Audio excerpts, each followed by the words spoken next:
This is exciting, isn't it? Here we go, guys, in 5, 4, 3. Here we go. It's time for Joan Esposito. Live, local, and progressive. Thank you for the good programming, and I appreciate the content and really enjoyed every moment. It's a privilege to have you on your station and listen. It's good stuff. It's very educational. It's time for Joan Esposito on WCPT 820, Chicago's Progressive Talk. Is still reeling from the death of Dolly Parton. I am trying to remember when somebody with international fame, be they a world leader, a president of a country, another artist or actor, had this kind of impact. You know, maybe it was because we didn't know how sick she was. You know, that maybe that's why this has hit everybody so hard. But you know what? I don't think that's it. I think what is hitting everybody so hard is what a great human being, what an exceptional human being Dolly Parton was. And then, of course, you know, Tim Curry dying a day later. And I thought it was really interesting what one writer pointed out.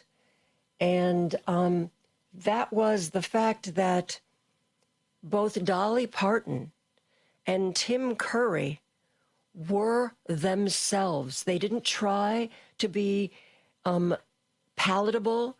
They didn't try to mold themselves into something that was more sellable.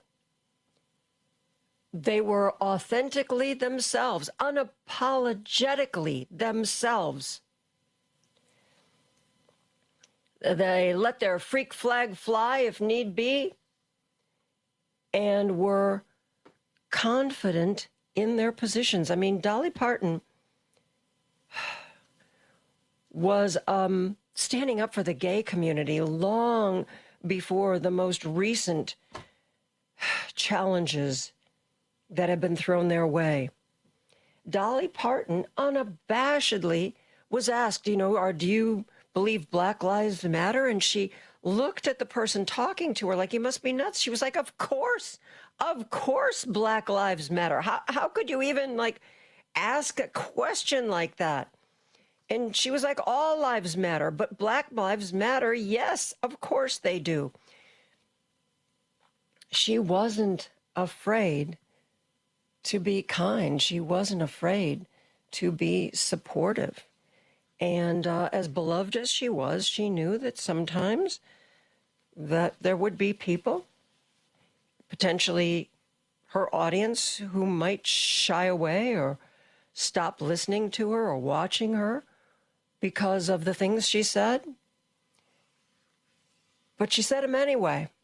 And she said them with a smile, and she said them with love. And she said them with this sort of wonder, like, how could you not? How could you not love these people? How could you not?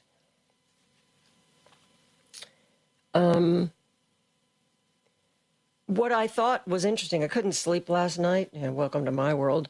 So I was looking to see more stuff about Dolly Parton on the interwebs. And one of the things, you know, that caught my eye was somebody who went on social media to give the Grim Reaper a message like, okay, enough of this. You've messed with us enough. Since you don't seem to know who to take and who not to take, here's a list of people you have to stay away from. And at first I thought, well, that's really cute. That's really amusing. And then I saw somebody else post the same kind of thing, and somebody else post the same kind of thing, and somebody else post the same kind of thing. Now, some of the people were quite explicit that God chose the wrong 80-year-old.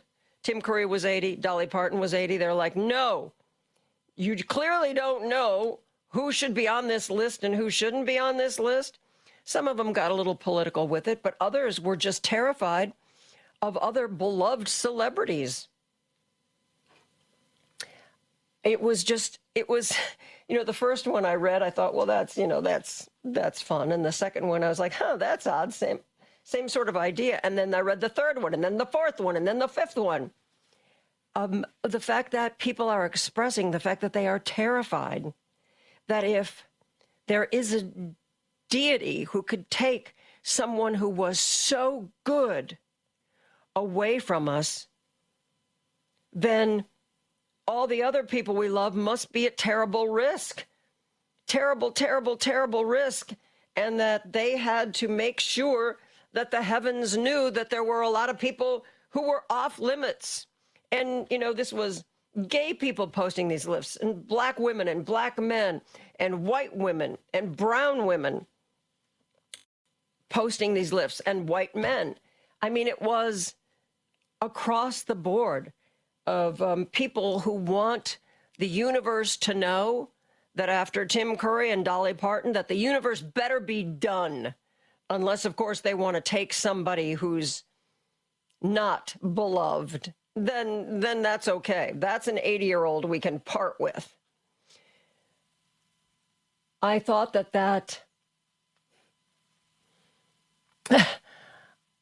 I thought it was truly amazing. And you know what? The Iran war, not much to report. We're still screwing around with Canada. Yeah, there is stuff to talk about that's political, but nothing that's a huge crisis at this point. Nothing, frankly, that you don't already kind of know. So I want to share with you some of, I started copying all this stuff, and it got to be like a page long. So I have, believe it or not, I have winnowed this list down. So I want to share some of this with you. First of all, there is a guy, most of these people, because as you know, especially on Instagram, I follow dogs. So for somebody to break through my feed, it's usually people who have anywhere from 500,000 to a couple of million followers.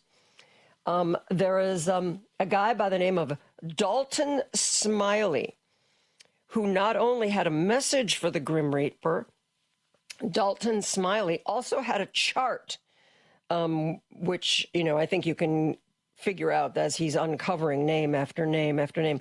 Let us start with this warning to the Grim Reaper from Dalton Smiley. Listen to this.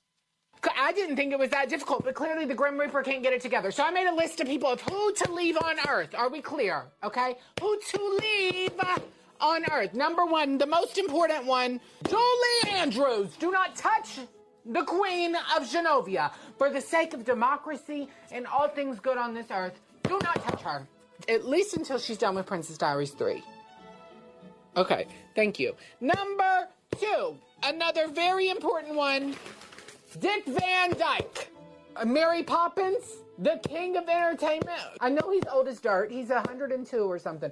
Alexa, how old is Dick Van Dyke? Dick Van Dyke is 100 years old. Oh my God, that man is old. Do not touch him. He needs to rest. Sorry. All right, number three on the list. Diana Ross, the queen of Motown. If you so much as come near Diana Ross, I swear to God, do not look at her, do not touch her, do not think about Diana. The style icon herself, okay? She looks young. Go for somebody much older. Somebody bad. Number four. Reba. Oh, God, Reba.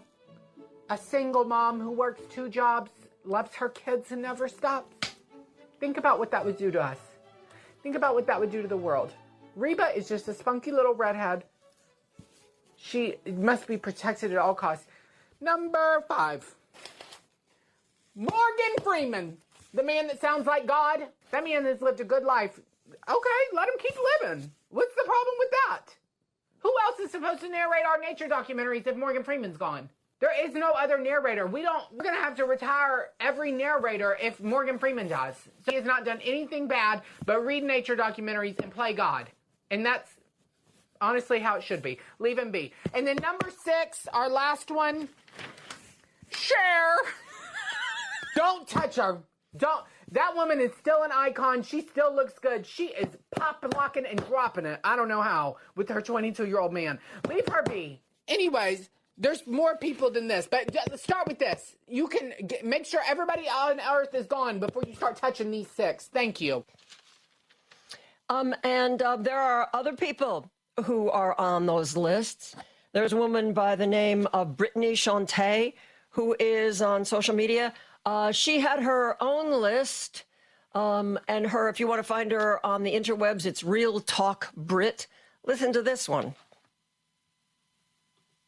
All right, y'all, with the passing of Dolly Parton, we have some older celebrity saints that we need to check in. And I mean immediately, too. Post haste. Not a statement from their team, not a photo on the street. I need to see and hear from them, okay? Here we go. Dame Julie Andrews, our birthday is in a little over a month, ma'am. Check in. Miss Patti LaBelle, know you got some shows coming up. Just check in, let us know how you're doing. Gladys Knight, somebody get her off the stage and let that lady rest. Check in. Rita Moreno, check in. Danny Glover, thank you for vulnerably sharing your diagnosis with us. Give us an update. Let us know how things are going. Jane Fonda and Lily Tomlin, check in. Marla Gibbs, check in. Dionne Warwick, now out of most everybody on this list, for some reason I'm not as worried about you. With your wit and determination, I think you're going to be just fine, but still, check in. Barry Manilow, just saw the news of you canceling some tour dates, sir. Take your rest and then give us an update in a couple of months, okay? Check in. Loretta Devine, Felicia Rashad, and Debbie Allen. I know y'all stay busy. Just check in. Worried about you. All right, Mr. Eric Braden, Victor Newman off the Young and Restless. Just saw you on Beyond the Gates a little while back. Know you're doing your thing over there on that soap. My grandmother would be mighty proud to see you. Check in. Let us know how your things are going. Meryl Streep, know you just got done doing that sequel. Take your rest. Give us an update. Sally Field and Shirley MacLaine, check in. Know this might be a little hard time. Check in, let us know how you're doing. Cher, know you're out here living young, wild, and free like it's still the 60s, but still, you are 80 this year also. Check in. And Samuel L. Jackson, I feel like because of who you are and how you roll, people forget that you are no longer a spring chicken, respectfully. So just give us an update, check in, let us know how you're doing, okay?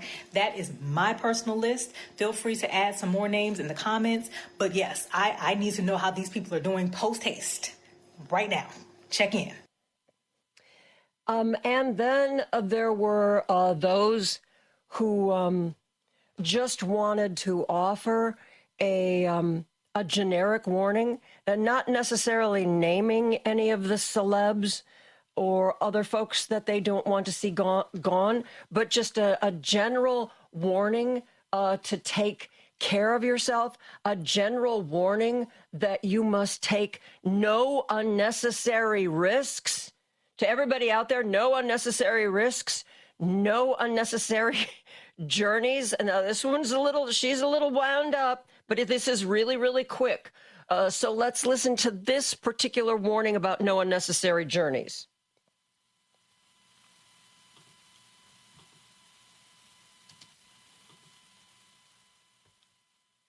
Don't make unnecessary journeys. Don't take risks on treacherous roads. And don't swim in the sea. And don't swim in the sea.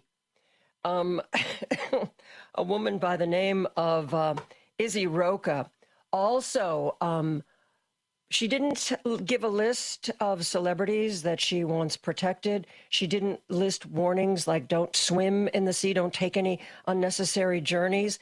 She had a message for the Grim Reaper. Now, she is, for at least half of this, she is screaming. So you have to listen really closely to hear what she is telling the Grim Reaper. Listen to Izzy Roca.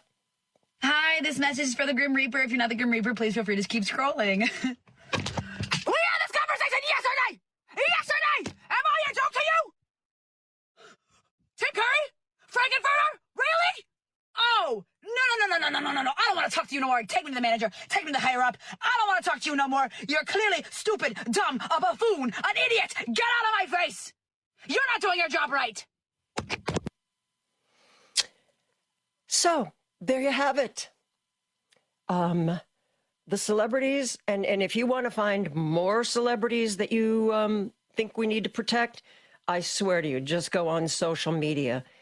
Everybody has a slightly different take, though. Interestingly, Julie Andrews shows up on almost everybody's list. Apparently, the fear of losing Julie Andrews cuts across age, ethnicities, races, culture, anything.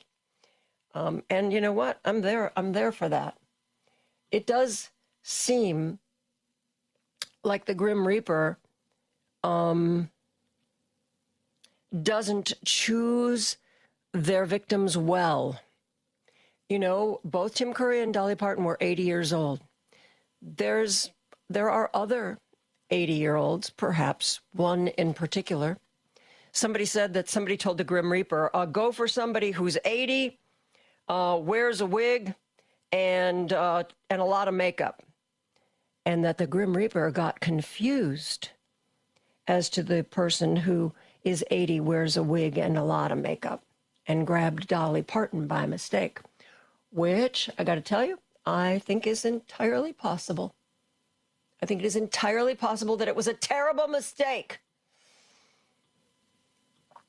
Okay. I suppose we need to get back to the news of the day, though. What news of the day can be as important as what I've just shared with you is hard to figure out.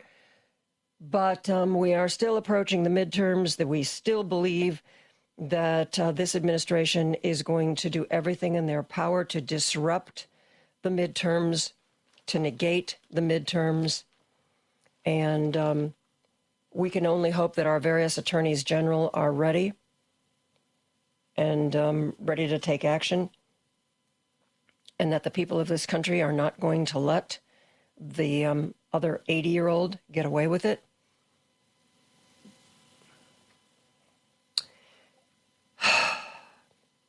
That's all we can do. I mean, he's already signaled a number of things.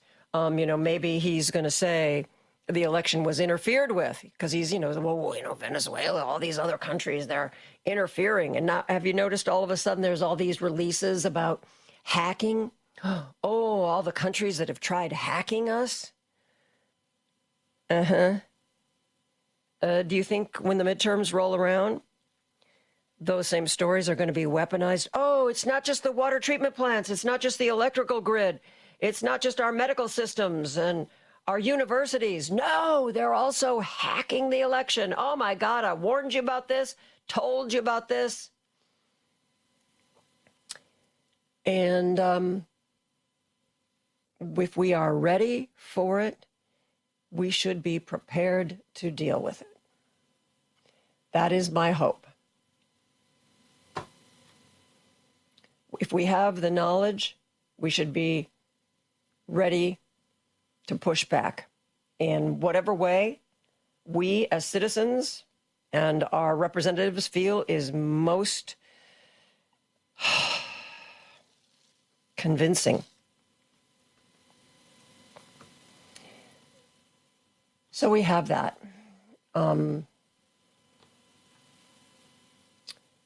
Supposedly, there are still efforts, why do I even say this? There are efforts to sit down and talk with Iran. Yeah, they're going about as well as you would imagine. All Iran has to do is look at how we've treated Canada. I mean, one of our closest allies is saying that our word means nothing, that nothing we say or offer or threaten can be really taken seriously, because we are now a deeply unserious country. And we do have the midterms coming up.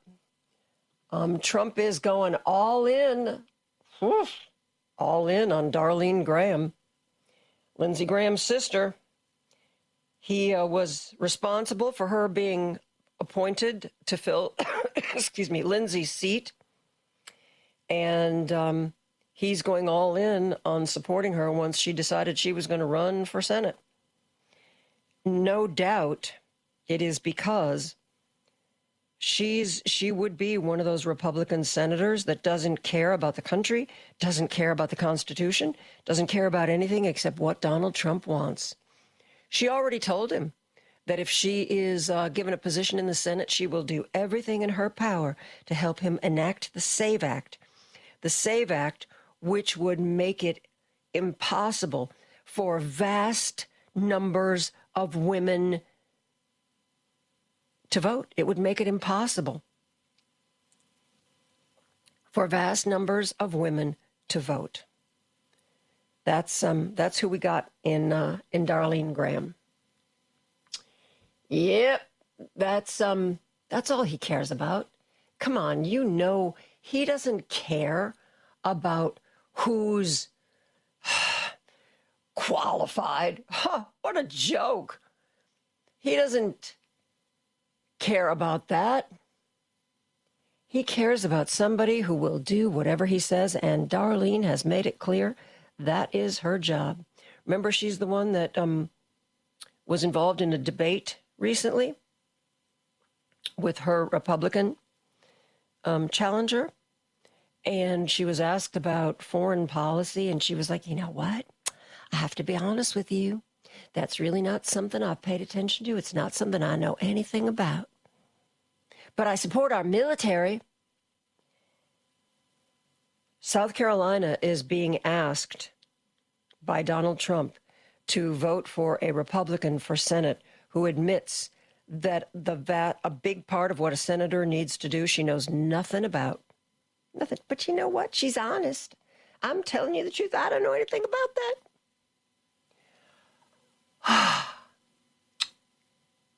The South Carolina Democratic nominee to fill that Senate seat is Dr. Annie Andrews. She was with Kristen Welker yesterday on a show that's called Meet the Press Now. And Darlene Graham made a statement about Annie Andrews. This is the most radical liberal ever nominated for a statewide office by the Democratic Party in South Carolina history. Radical. She didn't say she was ignorant. No, that would be Darlene Graham. She's ignorant. She's saying Annie Andrews is radical.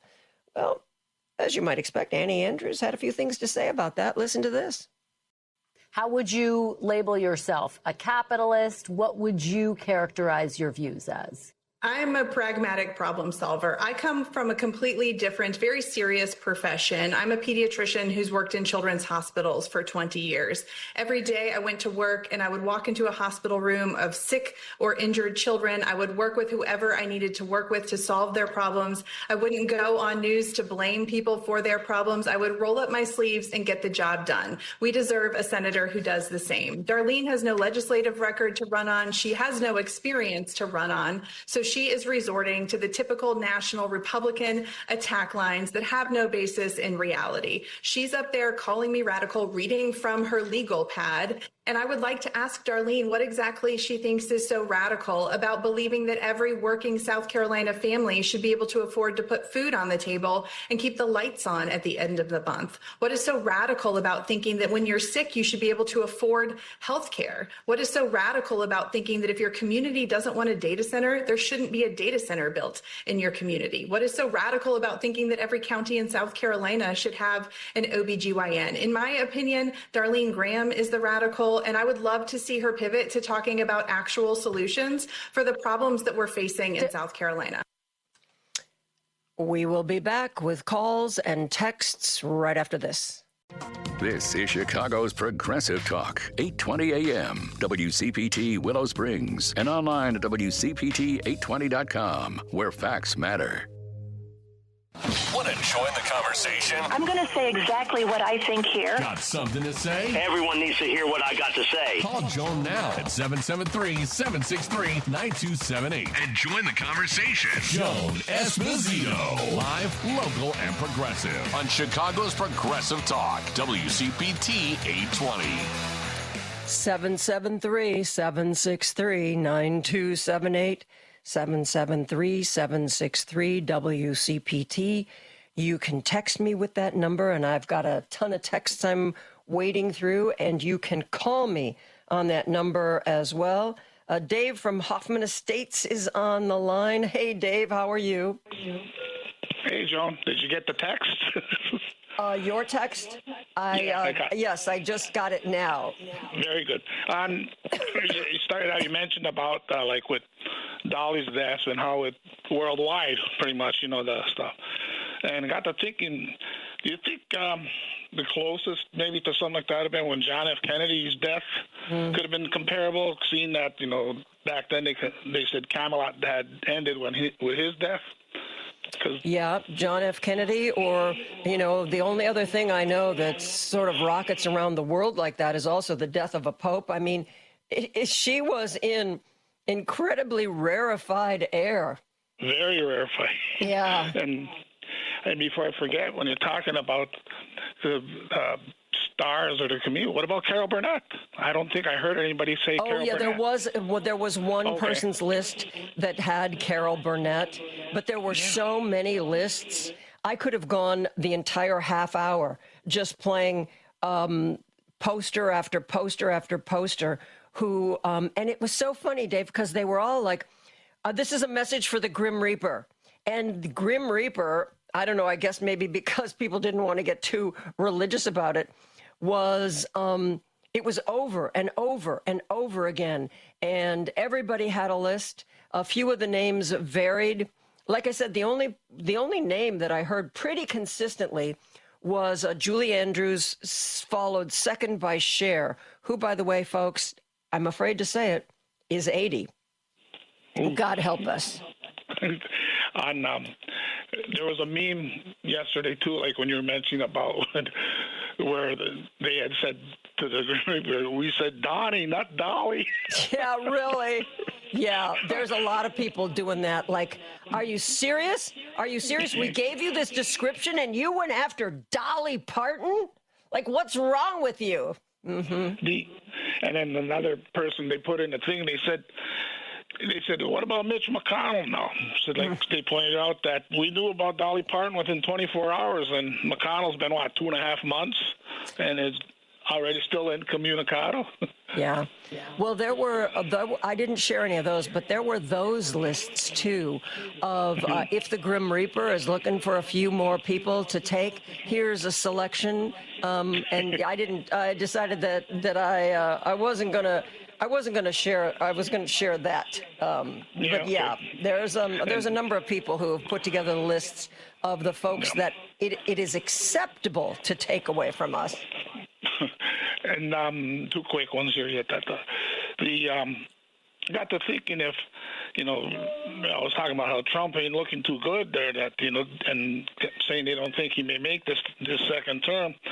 Now, if he did not make it, if he passed, do those pre-printed pardons, would they be null and void now for all those people, or would if they've already been written and he's already signed them? My understanding is that they would still be good because they were issued when he was president. Just like, I don't know if you remember, in his first term, as his first term was coming to an end, it was believed that he had written what they were calling like secret pardons, like just in case somebody decided to take Ivanka, a federal investigator started looking at Ivanka or Eric or Don Jr., that he had written pardons and given them to them secretly that they didn't have to reveal unless somebody came after them with charges. So if he could do that, I'm sure he has. The question is that, of course, Ivanka, Eric, Don Jr., who knows, maybe even Barron at this point, he's written pardons for. But what about Pete Hegseth? What about Todd Blanche? what do they have secret pardons pre-written? Because if they don't, man, oh man, they better hope that guy keeps breathing. Because Pete Hegseth, Todd Blanche, they are going to go down hard without pardons. Oh yeah, yesterday, whatever, I seen this picture where they had at the McGee Tyson Air National Guard base where they had this air fueling KC-135 Stratotanker that back in 2004, where Dolly had been wrapped up in stars and stripes set against an American flag with the inscription "For God and Country," the title of her patriotic album released the previous Veterans Day. This is nose art on that tanker. They hadn't done them really since the end of the Second World War, and they've done that on that.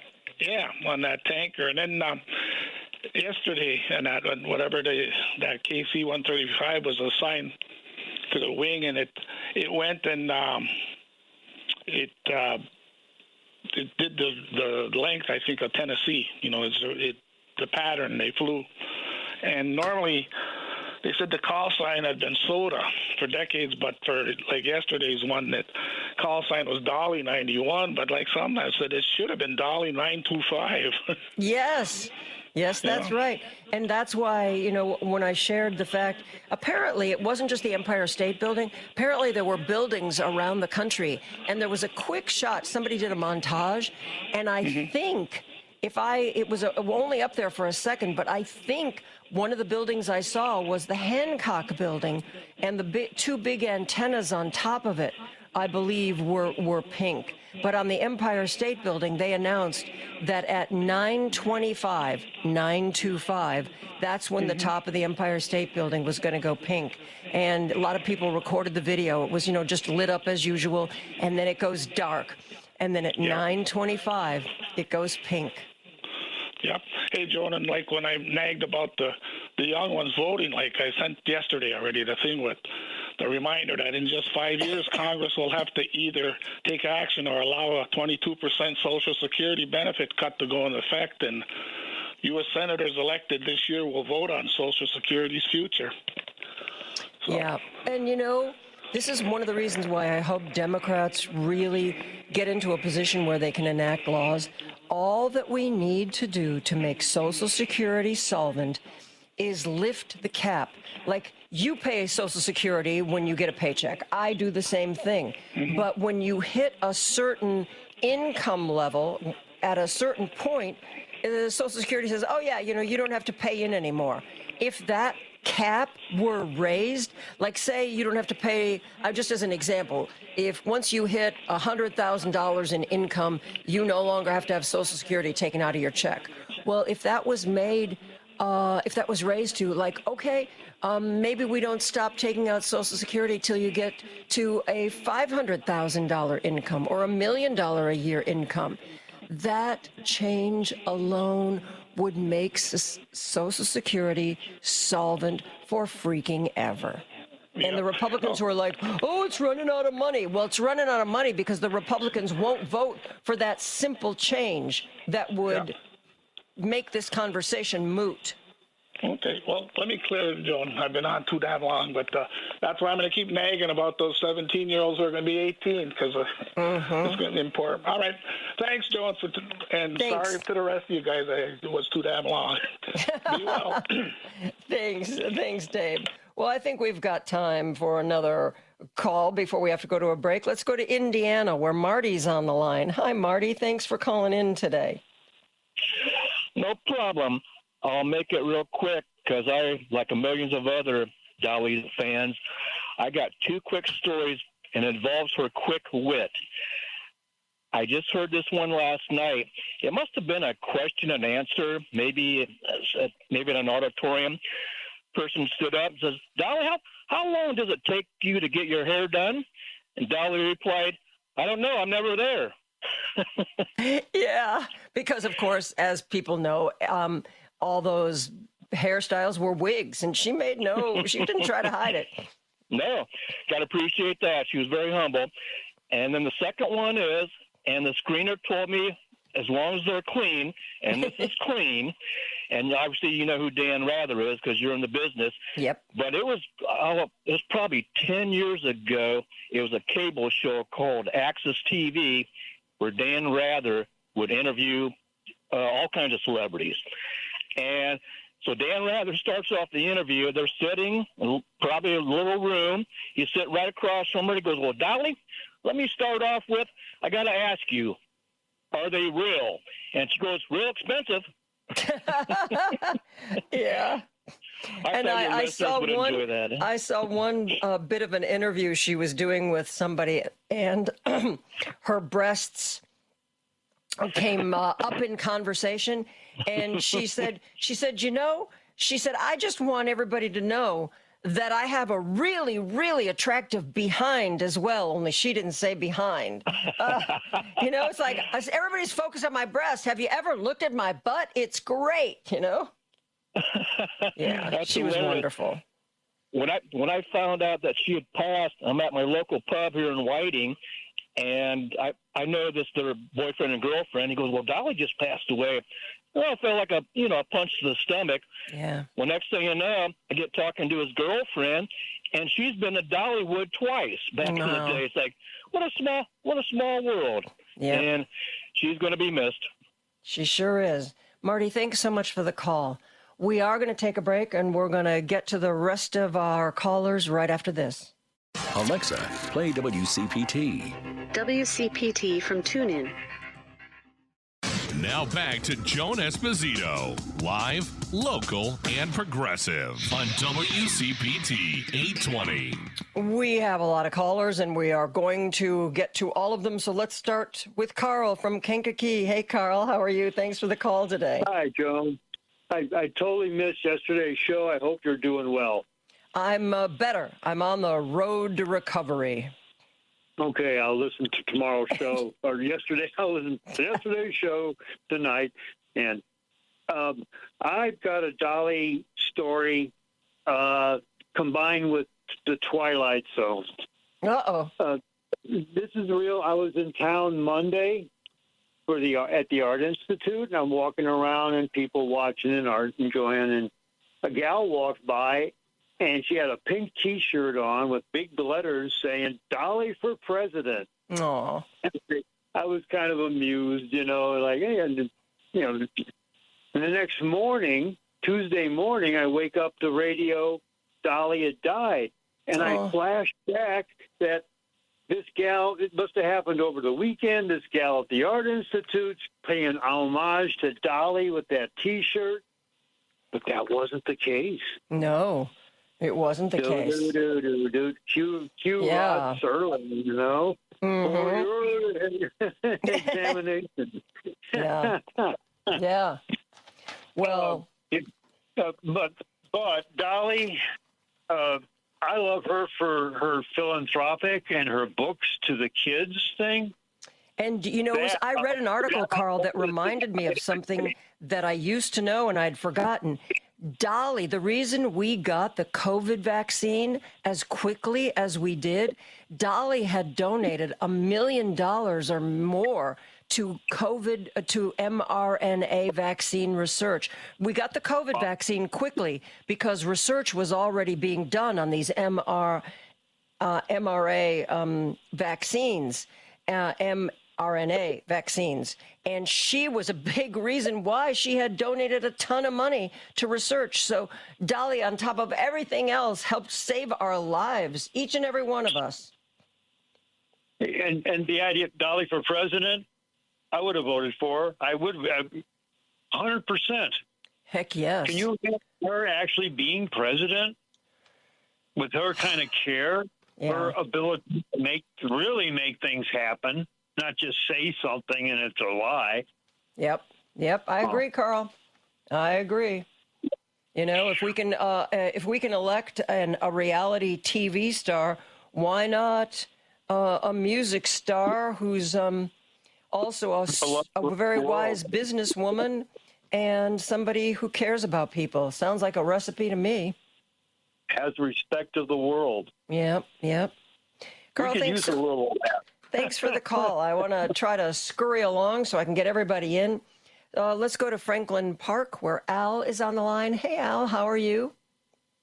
Hi, good afternoon, Joan. I had a couple of things for you today, and I was going to first say that, it's sorry that Dolly died, and she was a great person, and we have to look at her values and how her values align with progressivism, and use that as ways to get people out to vote. Well, not really. I mean, just to follow our values, and in fact, and then it's kind of funny, but I bought a book a number of years ago called Dolly, My Life and Other Unfinished Business, and it was just $3 at the junk store. And I looked at it, and now it's selling for like $150 online, and there's not many of them. And I didn't even know what I had. I haven't really looked at it much, but it's just funny, and that makes me think everything that Dolly touches turns to gold. Unlike everything that he touches turns to something else. Yeah, really, something execrable, shall we say? Yeah. Thanks, Al. Thank you so much for the call. I want to keep things moving along. Let's go to our good friend Steve, who's on the line from the Gold Coast. Hey, Steve. Yes, so just a few things. One, to her credit, I think if anybody would have ever suggested to Dolly Parton that you should run for president, that she would have put them straight very quickly. It's like, I'm qualified to do a lot of things. She knew what she wasn't qualified to do, and I think she had enough common sense in that regard. We don't need a left-wing alternative to Donald Trump, no matter how good a person they are. We need qualified people in this country at all levels of government. And having said that, I do think it's great that we recognize people who made the kinds of contributions that she has. I have no doubt that she died with the best access to health care, with the best services that were available. I always worry about how average people die. I mean, Rosa Parks, they had to take up a fund, create a fund to help her in the latter days of her life, a woman who made this tremendous contribution. And, and I worry again about average people, about what they do when they get to be in their 70s and 80s. And the kind of institutions they find themselves. I don't worry too much about celebrities who I think are going to be just fine. Well, and also the place where she died, that medical center, she had donated at least $1 million. One of her nieces had pediatric cancer. So the medical facility where Dolly died was where her niece was cured of a very bad, very aggressive cancer. And so, she was a huge donor to them. Good for her. Yeah. And the last point, with regard to the Social Security question, I think as of 2026, we're about at 184,000 plus change. That's where you max out this year. So basically, if you graduated this spring from Northwestern Law School or MBA, you will have, in all likelihood, pay the maximum amount you will ever pay into Social Security when you're 24 or 25 in your first job, because that's the average income. So, that says something about how, screwy the system is and how much it's needed. And how easy. There are so many things that are so hard to fix. This is a layup. Yeah, absolutely. I mean, we're not talking about, through the roof, but for heaven's sakes, we could cap it at $1 million at least. Okay, I'm not saying, $1 billion, but okay, $1 million. Yeah, I think you can afford it. Yep. Thanks, Steve. Thank you so much for the call. Always appreciate it. Let's go to Ron, who's on the line in Chicago. Hello, Ron. Hello. It was easy to name the 5 Great Lakes. Name Holmes, HOMES, Huron, Ontario, Michigan, Erie, Superior. Now we have Lake America. And now I heard that Trump wants to name Lake Michigan Lake Epstein. Oh, if only. Well, there was somebody, as I was scrolling last night when I couldn't sleep, there's a guy who posted how we should rename each and every one of the Great Lakes. And yes, like you just said, they are names that Donald Trump would not appreciate at all. And for those of you who wonder what we're talking about, because he's mad at Canada, Donald Trump apparently has gone through with an executive order that says Lake Ontario is now Lake America. Okie dokie. All right, thank you much. Thanks, Ron. Let's go to Seattle, where Paul is on the line. Hey, Paul, thanks for the call today. Hey, just quickly, thank you, Steve, for the remarks about Dolly Parton as president.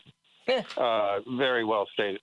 That was my point exactly, is that Dolly Parton would set you straight that country music star does not translate to president. It's a good feeling thing to say, oh, Dolly for president, but Steve explained that all. I think the yearn is to have somebody back in a leadership position who has moral fiber and character. That's I think, when people talk about, well, she would have made a great president, they're remembering the days when we didn't have somebody who was basically a mob boss in the White House. Right. Well, and then to follow up again on Social Security, remember, the rich, Social Security is deducted, FICA tax is deducted from earned income, wages, and the rich, that's not how, as you pointed out several times, Joan, that's not how they get their income. So we have to have laws that tax the enormous amounts of their wealth that they're not paying into, because they don't. I mean, as you said, Jeff Bezos takes $80,000 a year paycheck, and that's not going to yield much Social Security. And then takes all of his stock and other investments and borrows against them. And that's how he funds his lifestyle, and that's how he evades taxes. Right. So that quickly, I mean, and kind of doubling back to the Dolly Parton remark, okay, Darlene Graham, I'm sorry. I know. The Republicans in South Carolina going to just show us that they have absolutely, that's a laugh. Not only is that nepotism, but if I may be so fatty, I guess it is, and Stephanie Miller will back me up, because as she acknowledges every day that she's a childless loser, and so am I, by the way. Darlene Graham is not a young woman and apparently never married. Does she fit the profile of the Well, she must have been married at one point, though, Paul, because up until she started running for the Senate seat, her name was Darlene Graham something else. So if she's not married now, she must have been married at some point, because she didn't used to go by Darlene Graham. It was Darlene Graham something or other. And the something or other has very conveniently been dropped.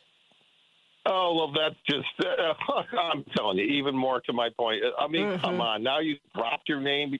And it's so, in other words, in South Carolina, it only matters that you're the sister.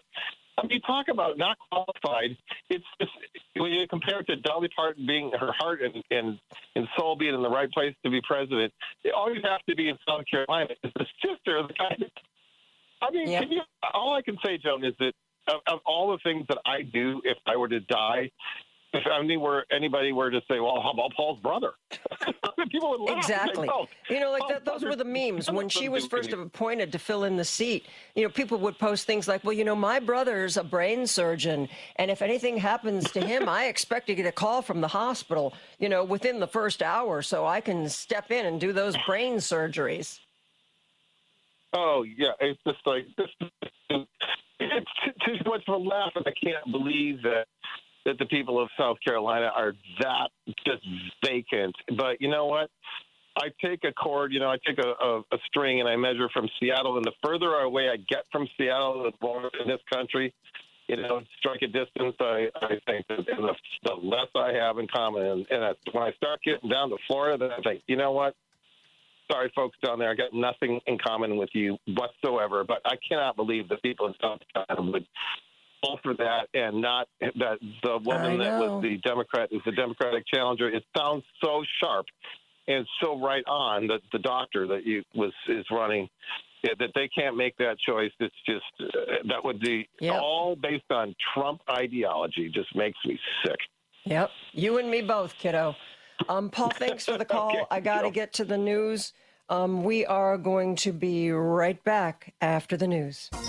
The Thom Hartmann radio program provides all of the intelligence, information, and insight you'll need to win the water cooler wars. Weekdays 11 to 2 right here on WCPT 820, Chicago's Progressive Talk, where facts matter. Chicago's Progressive Talk, WCPT 820, where facts matter. And progressive. Joan, as always, exceptional work from you from, your TV days all the way up to today. You're truly exceptional, and thanks for this great show you have. It's time for Joan Esposito on WCPT 820, Chicago's Progressive Talk.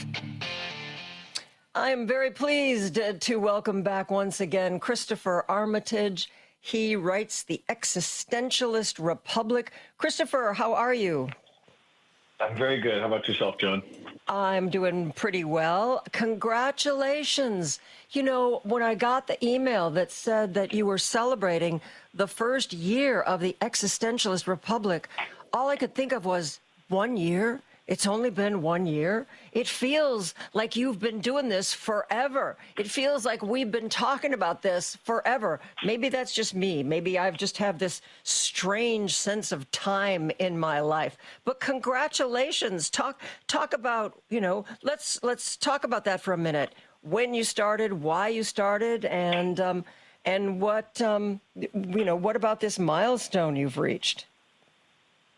Yeah, I mean, I'll tell you, that feeling that you're having is not unique. So many people were saying they thought they'd been following me for years, and but gosh, I mean, I think we've lived 5 years in the last one. First of all, collectively. I've done public-facing work before. Once upon a time, I ran for Congress. I worked in politics on a bunch of different campaigns, and just was always looking for opportunities to advocate for groups and people that I believed in. And even when I was in the military, I'd still been active in ways that I could. I did a lot of charity work and did stand-up comedy, and sometimes would find ways to mix the two.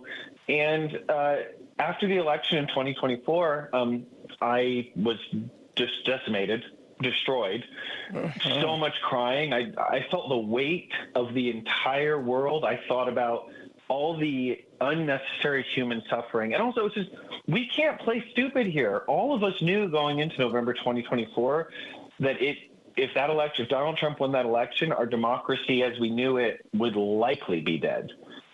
Well, some of us saw it, but apparently other people didn't see it, which is just staggering to me. I mean, it's not like this guy was a complete unknown the way he was in his first term.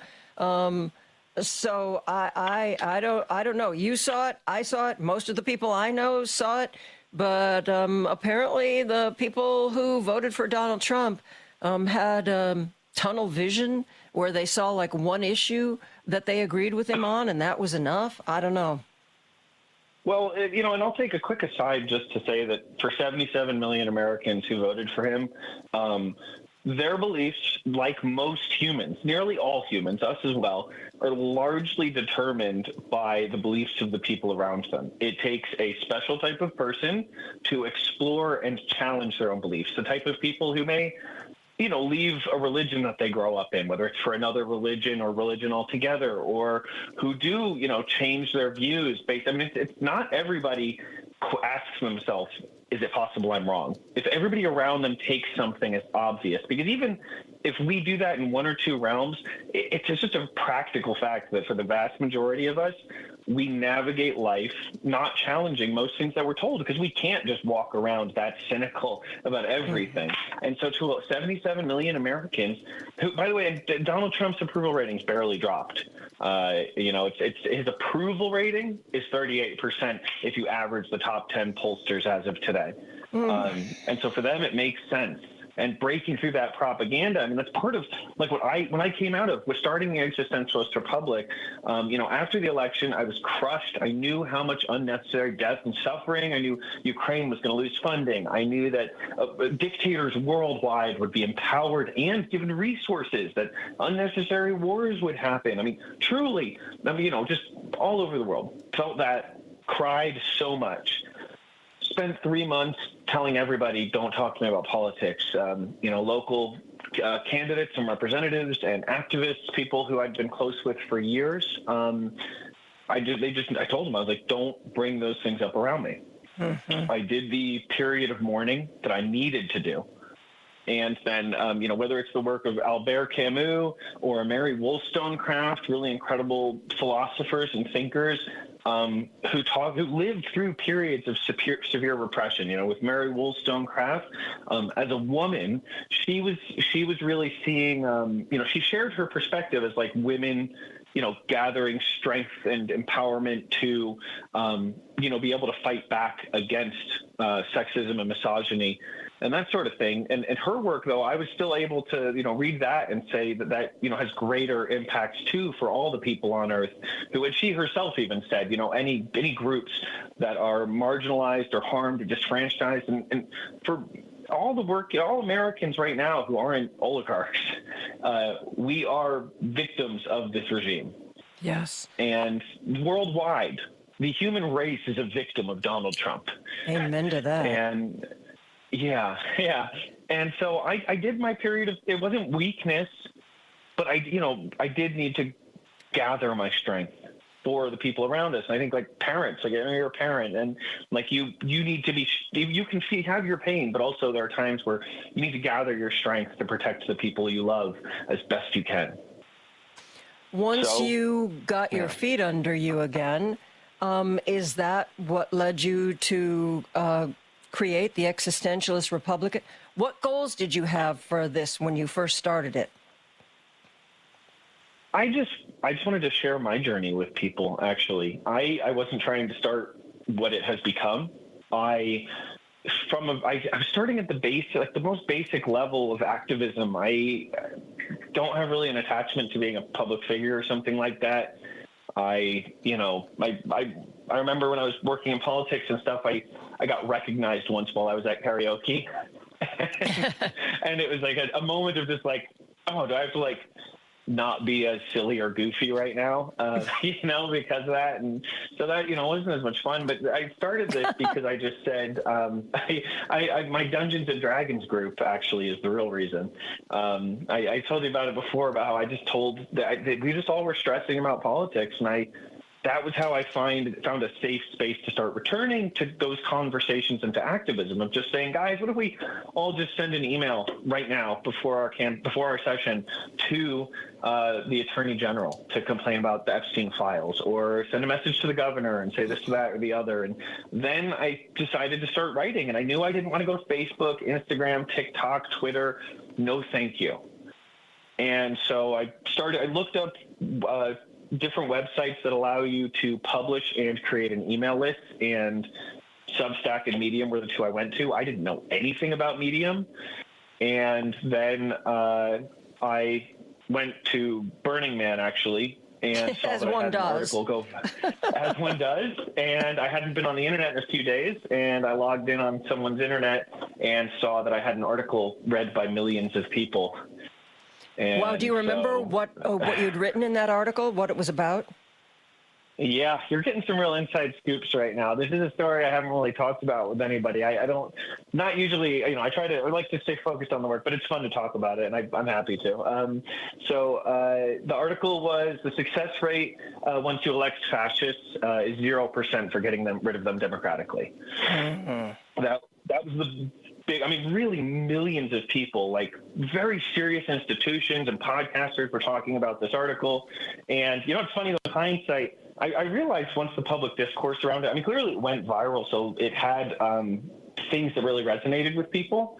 And there's a lot of truth to that idea that, like, once you hand over that power, if you give people the power to take away democracy, you can't just democracy your way back to it in exactly the same way. That resonated. But I also realized in time, brilliant people have discussed that article. And I think some of it is a little bit of like a no true Scotsman fallacy, where eventually it's like, how are you defining fascism? And it starts to get a little nebulous about which regimes are and are not. But it was a start. And then I just kept writing. And within a week or two, I had another article that was read by millions of people about soft secession. And I was just sharing my research about me being stressed out and saying, I'm going to research this thing. And then, I should tell people what I'm not just going to write this and not give people something to do, because I don't do that. I research it and then I say, what can I do today? And that's a core, thing in cognitive behavioral therapy in neuroscience, is that even if it's just, cleaning up your room or something like that, like it just, making yourself some food, to make a decision to act, it tells your subconscious that you are not powerless in some tangible way. And we're in a crisis of powerlessness, more than hopelessness. Which is why I think what you do is so important, because you don't just say, well, here's a problem and here's what I think about it. You write, here's a problem, here's what I think about it, and here's what you can do about it. And I think that is to just, it's so easy to feel helpless. Oh, I'm just one person. What I do, it's not going to matter. It's not going to make a difference. But, people have said, don't bother with economic boycotts. They don't accomplish anything. Well, they sure accomplished something at Target, where the CEO got fired because the board was like, hey, he told us that if we backed away from DEI, that we wouldn't suffer any damage. And now our sales across the country are taking a huge hit. So, it is really easy to feel powerless. And I think one of the most important things you do is tell people, you know what? Do this. You can do this, and it will make a difference. Yeah, well, that's how I feel. Is I didn't feel like I didn't predict any of this, and it wasn't what I aimed to do. But it's kind of this thing where when you find the thing that feels like you're calling, it feels like you were circling it your whole life.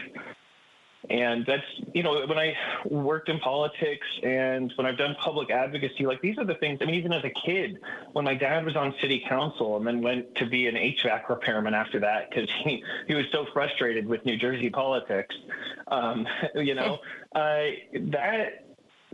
all those lessons just made it so that once I just started writing things for the general public, it really clicked with people. And I know folks like Tom Hartman have been for decades. They'll tell people, like, call the switchboard for Congress and that kind of thing. Yep. And I remember sitting in the car with my mom at 8 years old between 2000 and 2004 when we went from Republican Mormons to atheist socialists and listening to Air America. And my mom and me would talk about what, people like Tom were talking about on Air America. And, so it's just, I don't know, what the things that I was just doing for myself and thinking about and sharing. And I've always loved policy. That's one of the things, that's politicians in Washington State do, representatives do call me for years because but the things I'm telling my readers, like that I'm suggesting and telling that I do, that's how I got to the point where I have this wealth of information is like, a city councilman, in Jersey who then, is a working class blue collar guy after that. He's telling his son his frustration. And then his mom is suddenly getting really into politics too and sharing these things. And all of a sudden, 12 years old, my parents are giving me, the Common Sense by Thomas Paine and, the Communist Manifesto. And that was like dinner table conversation. So much of, I think, who we turn out to be are exposures like that, discussions like that. My mom and dad didn't usually talk about politics because they were, shall we say, on opposite sides. All I can remember is every time there was an election day, my mom would look at me and she'd say, well, I gotta vote today. I gotta cancel out your dad.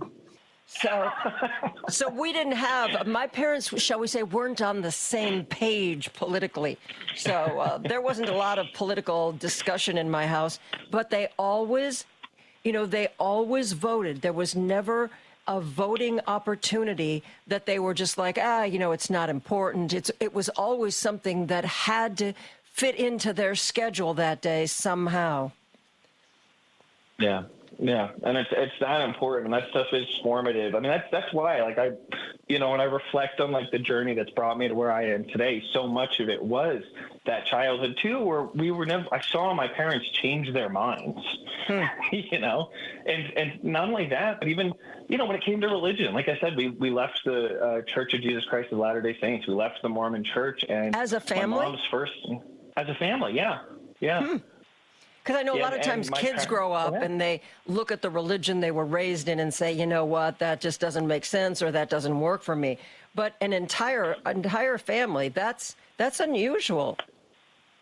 Yeah. Well, and my parents, so they left space for us. If we wanted to go to church or something, we could go to any church we wanted. We could fall into, if I wanted to be a little Republican when I was 13, we would have had some very heated debates, but my parents wouldn't have belittled me. It would have been like real conversations about those things. And that, like, me and my siblings were just always given that space. Like, you better bring facts. You better back up what you believe, and we're going to challenge it. But and then so as an adult, though, I've always showed up and had these conversations and tried to talk to people and be involved. And then eventually after the Trump stuff, I just, and I remember too, like Black Lives Matter, getting involved in that and helping out. And that, forming for me, like my decision to walk away from law enforcement, and kind of helping to even expand my understanding of that situation. And, but it didn't all come together until I just started writing on Substack. And then all of a sudden people it took like 3 weeks before I had a viral article, and then another one within a week or two. And, I had like 5 million readers a month pretty quickly. But I'm just writing about, I just research things and try to share expert opinions and my understanding of them. And then that's what I think sets you apart, Christopher, is, there's a lot of people who will write about, this is happening and I don't like it. But you write it from almost a research point of view. Here's an idea. This is where it seems to have come from. This is what it's actually, the results of it are. And this is how we can undo it, repeal it, or fight it. It's not just, you're not just opining, oh, this happened and isn't it terrible? And don't we all feel bad about this? You give, as a reader, you give me something. You educate me and you give me a way to have some of the power to undo the wrongs that we all see. I think that's what sets you apart, and I think you're being way too modest here. Anyway, I wanted to congratulate you on that first year. If I don't get to a commercial break, Lady B's going to beat me up. So Christopher Armitage and I will be right back after this. Because facts matter. You are listening to WCPT 820. Joan Esposito, live, local, and progressive. Every weekday afternoon from 2 to 5 p.m. on WCPT 820. Christopher Armitage writes The Existentialist Republic. The easiest place to find it is on Substack. You should subscribe because it is one of the most interesting and cutting-edge publications that you are going to find on Substack. There's so much I want to talk to you about what you've written, but real quick, I have to go back and touch on, you were a stand-up. At what point in your life did you do stand-up comedy? And did I know that about you before? I'm not sure I did. No, I found something. I did. I was at most. I did. It was an opening act, like 10 minutes, and I would often cry after performances. I'm sorry. I'm sorry. That was mean. I didn't mean that. It just came out. It's okay. I'm a comedian. It's okay to laugh. I love comedy. I did it for like a decade. It's the only like online stuff about it is if you Google who says cops have no sense of humor, Air Force, you will find an article about Senior Airman Christopher Armitage, who does stand-up comedy. And I did, so it's okay to laugh. You know what's funny is I didn't like ever do terribly, but even after like a decade of doing it on the and really like trying post-military to like see if I could kind of make it work by performing a lot and like getting invited regularly to like open up for comics who'd go on the road because they know I would drive 2 hours to do 10 minutes for no money. I would cry because I would get laughs. I could get laughs, but I would feel like I'm mediocre, like they weren't big laughs. And I just, like the frustration of that after years of stand-up, I was like, okay, it's okay for this to not be my thing. And I mean, public communication is what I do for a living still now. I drive around the country and fly around the country speaking in front of crowds for like sometimes an hour. I was just in the Yakima Valley of Washington and talked about my work, and I get laughs. I get a lot of laughs for someone who works in politics, just not enough for someone in comedy. Yeah. Well, especially when I lived in downtown Chicago, I used to love to go to a comedy club and hear stand-up. And one thing that always amazed me is that there were so many stand-ups who were really, really, really good and really, really funny. Like, everything they did landed and the timing was perfect. And yet there would be names you've never heard of before and you've never heard of since. It is so hard, even if you are really good at that job, it is so hard to break through and become like a Mike Birbiglia or somebody like that who's, doing Broadway stages or somebody like a Kevin Hart who ends up doing stadiums. It is, to me, I've never been able to figure out why some people break through and they don't, because I saw so many people doing stand-up who did it incredibly, intelligently, hilariously. And I can't tell you any of their names because I didn't know them before I walked in, and they've never gotten any kind of real national headlines since. So I don't think you should beat yourself up. I mean, it's a wildly, of all the professions in the world, I used to be in television news and be an anchor. And people used to say, oh, it's such a hard profession to be successful in. And to some degree, they were true because there was only, there was a very limited number of jobs. They weren't necessarily making any new TV stations. But compared to what I did was a piece of cake compared to trying to make it as a stand-up. So I think that you should cut yourself some slack. And just the fact that you didn't become a headliner doesn't mean you weren't good. I appreciate it. And that's the thing. I had friends, who were comedians who were like, that was good. Why are you so upset? And I just, but I think sometimes we feel a draw to something. And then also there's an understanding of like recognizing where your skills are.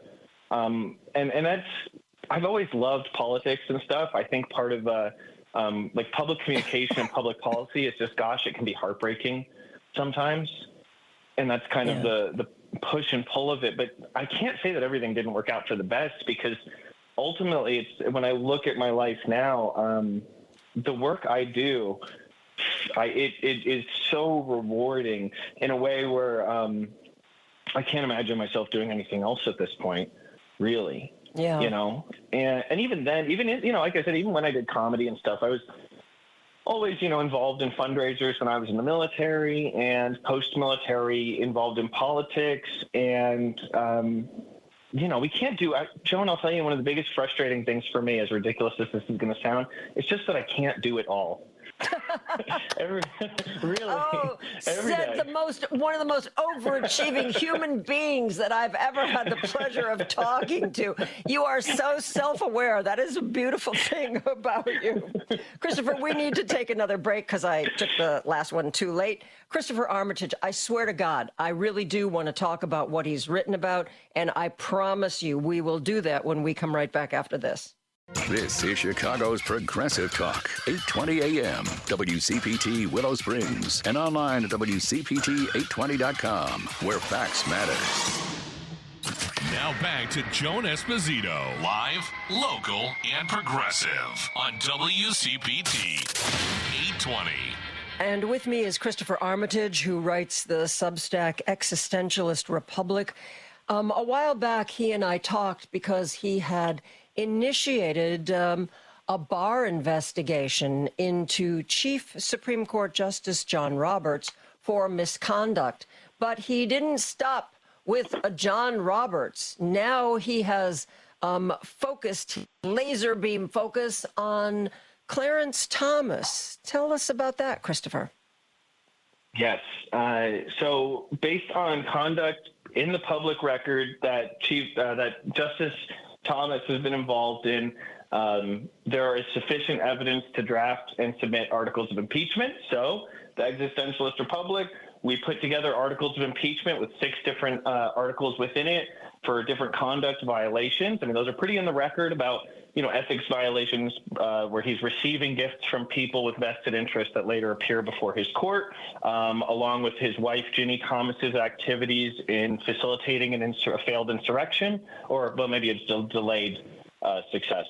And so we put those articles together. We used previous articles of impeachment, including a set that were actually related to financial crimes that are materially identical to what Justice Thomas is doing. A federal judge was actually impeached by Congress and convicted and removed in 2010. And so we were able to actually take the same conduct and just plug in Justice Thomas's conduct. We put those together, and now our volunteers are sending those out to representatives across the country and saying, just because, even if you're in the minority, or even if, the upcoming midterms give you a slim majority, not enough to convict in the Senate, we want these articles of impeachment on the public record, and that should allow investigations into Justice Thomas. It should allow for him to be brought in for an impeachment investigation and trial, for him to be under subpoena, for him to potentially perjure himself. And that opportunity is there for us. We want to hand tools to every single person, whether it's the individual, a state legislator, or a member of the U.S. House or a member of the U.S. Senate. Everybody has a job in fighting against fascism, and nobody ever gets to say, what can I do? And so right now, that's what we want from our U.S. House members. So we drafted the articles of impeachment for them. Now, previously also, Representative AOC drafted articles of impeachment against Thomas about in 2024. And so we're also able to include some of that. Interesting. Is that who has standing to bring these impeachment charges? Does it have to be a member of Congress? Is that why you are sharing this with them? Yes, it has to be members of the U.S. House. And so we're pushing hard to let our representatives know that even without a conviction, the evidence that can be gained from a House impeachment investigation into not just Thomas, I mean, all of them should, and even articles of impeachment were brought up by Jamie Raskin against the Chief Justice, Roberts.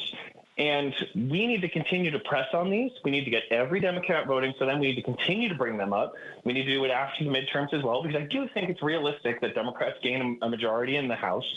And then even if this administration doesn't, we know we're not going to get a conviction. We're not going to win enough in the U.S. House to remove somebody. But does a conviction take 2/3? It does, yeah. That's too bad. And yeah, it would need not just to need to be a once-in-a-generation landslide. It would need to be defeating the amount of cheating that's going on, which means how many points are you shaving off? But the information we gain from that, 1, you're taking up their time and energy. 2, and that takes them away from fascism. 2, you are actually gaining evidence that could later be used for criminal, prosecutions or be referred to states. In the process of impeaching Alito, Roberts, Thomas, you can gain evidence of state crimes should that evidence exist. And you can hand that to states that may then prosecute. This puts them in the hot seat. I want these people stressed out. I want fascists deeply concerned that no matter who is president, they are on the line for their conduct, and justice could come anytime. And that's part of how we do it. Well, you're absolutely right, because like Trump's prosecution, his relentless prosecution of James Comey, I have said this before on the radio. I don't think Trump cares what the eventual outcome is. I think the process, the emotional toll, the financial toll is exactly the point. And I don't see why, what's good for the goose can't be good for the gander. Absolutely. Well, they're exactly right. And that's where I got this idea. By the way, Republicans have done over twice as many impeachment trials over the last 30 years as Democrats. And that's because no matter even what they do it for silly reasons, I want us to do it for legitimate reasons. Because guess what? Even if by some, chance, a scandal of considerable enough proportions comes out from any of the impeachments of any of these justices, well, then the impeachment happens, the conviction happens, you remove them. People say, well, Trump will just put Eileen Cannon on the bench or something like that. Go ahead and let him. We'll impeach her too. Is she ready to have her life ruined as a result of her actions, as a lawful result of her actions? Is every other judge on the federal bench and in the Supreme Court ready for the same? Bring it. Sounds like a great way to get more people out who should not be in those positions. Now, I know this exists. The impeachment process exists. Here's what are impeachable offenses, and here's the process to bring about an impeachment. But I was racking my brains. I don't think during my lifetime I've seen a Supreme Court justice impeached. Has it ever happened? It has happened once, actually, in the 1800s. It was over financial crimes as well. Now, but I'll also say, I bring up precedent because one of the most powerful things you can do in a court of law, or in really any argument or disagreement, is to bring up examples in the past where the same sort of conduct resulted in the outcome that you think should happen, right? And also find the rules that say that this is what should happen. And the important thing here is that we actually have to start a new precedent of accountability, because we have a real bad precedent of these people being above the law because they want to take care of each other, and that's not going to fly. And no matter what letter is next to your name, we need to set that new precedent, because an important detail here is the difference between what is normally done and what is binding. Precedent is not binding. We can change precedent anytime we want, because slavery was a precedent for a long time. Plenty of other things, racism, slavery, women not being allowed to vote, plenty of bad things. And the only way you get change is by setting a new precedent. And the new precedent that we have to demand from our representatives at every level, even when they know it's going to fail. I don't care if we're not going to get a conviction. There are things to be gained by putting these people, they're the frogs in the water, and we got to get it boiling. We got to dial up the heat in as many different ways as we can. So we have a new era of judicial and political, accountability to create. And that actually rolls into another project that we just launched. In the next week, we're going to be mailing out about 1,700 physical packets, and then also sending out around 3,400 emails. And we're going to be sending out the bill that the Existentialist Republic recently published, the Make Corrupt Politicians Pay Act. Now, what this would do is make it so that you personally could sue Donald Trump. And even an attorney general could prosecute him criminally if you owned a stock or a product that he used insider information from his government position to profit off of and manipulate. And that goes for any politician. Well, so it's pretty much everything Donald Trump has done would come under the purview of this law, because at least in his first term he had the decency to pretend when he was grifting that it wasn't grifting. Now he doesn't even care. Hey, corporations, give me $100,000 a month and I'll give you access early to stuff I'm going to post on social media. What you do with that information is up to you, but I certainly would do some insider trading if it were me. So yeah, I think that's a wonderful law. We can personally, the country, the people, not class action lawsuits, individuals, or if they want to team up, can sue an AG in defense of the people, criminally and civil. And also, every part of this bill, by the way, every part of this law is built from existing laws that have long-standing precedent. Every single piece of it is robust to judicial challenges. This could mean that from him, his whole family, and any other corrupt politician can be sued for triple damages of what they gained unlawfully. Are you going to send these packets to members of Congress or AGs or what? State. We're sending them to every single governor. We're sending them to every Democrat state representative. We are sending them to state Democrat Party chairs, and our volunteers will also be reaching out to individual chapters and to county Democrat organizations to request that they endorse this legislation, contact their members, and contact their state representatives, anyone they've endorsed, and say, if you want to continue to be endorsed by us, or if you want to be endorsed by us in the future, you must endorse this legislation publicly. It would seem that a lot of the work you do would go hand in glove with a progressive agenda. Have you found progressive legislators to be more receptive to your ideas?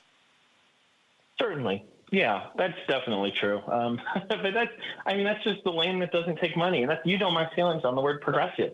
I call it common sense. I call it ethical. Way different than being outside the norm. To me, I don't know what moderate means in comparison, because someone who takes money from, from foreign nations, hostile foreign nations, from companies that commit war crimes. Google helps commit war crimes. They had a report they received that they paid for, that said, if you make this contract with Israel, you are likely going to facilitate war crimes with the technology that you provide for them. And they chose to do that anyway. And so whatever you call yourself politically, if you take money from businesses and from bad actors and the organization, any organization that just wants to subvert the will of the American public, because what does the American public want? Well, 80% of them want Medicare for all. 74% of them want a $20 minimum wage. Like, these are wildly popular policies. So you're being paid to subvert the will of the American public. If you found me a Republican who rejected corporate money and still believed the things they believe, I would just be concerned about, their mental state, I guess, for a lot of reasons. But I guess I'd still have some respect for that. Gosh, because it's like, I guess you sincerely believe these horrible things you believe. You're not just being paid to believe them. Yeah, absolutely. This is completely tangential, but we are talking about the kind of lawmakers who are receptive and people who can actually get things done. Real quick before we go to break, I'm starting to read more and more people who are questioning whether or not Hakeem Jeffries will continue to be the leader of the Dems if they take a majority in the House of Representatives. Like, supposedly he was Nancy Pelosi's hand-picked person to be Speaker, but it turned out that he didn't get the opportunity to be Speaker, an opportunity that may be coming around, but he's now taking a lot of heat. Do you think he has the support, the backing, the ideas to be voted in as Speaker if and or when the Dems take control of the House of Representatives? I think it's likely that he is made Speaker. I think that's the more likely outcome. And that's because, you don't become the Speaker because you're good at fighting Republicans. You become the Speaker because you are good at navigating the party establishment. His views do not align with the majority of Democrats. It means he's a bad Speaker in my book. That just feels like it should be the baseline, right? But I do believe that it's likely that he's going to be. He's very successfully navigated himself out of having a primary challenger, behind the scenes. And this isn't something I've received on the record. It's just from knowing people in the campaigns and the administrations in New York.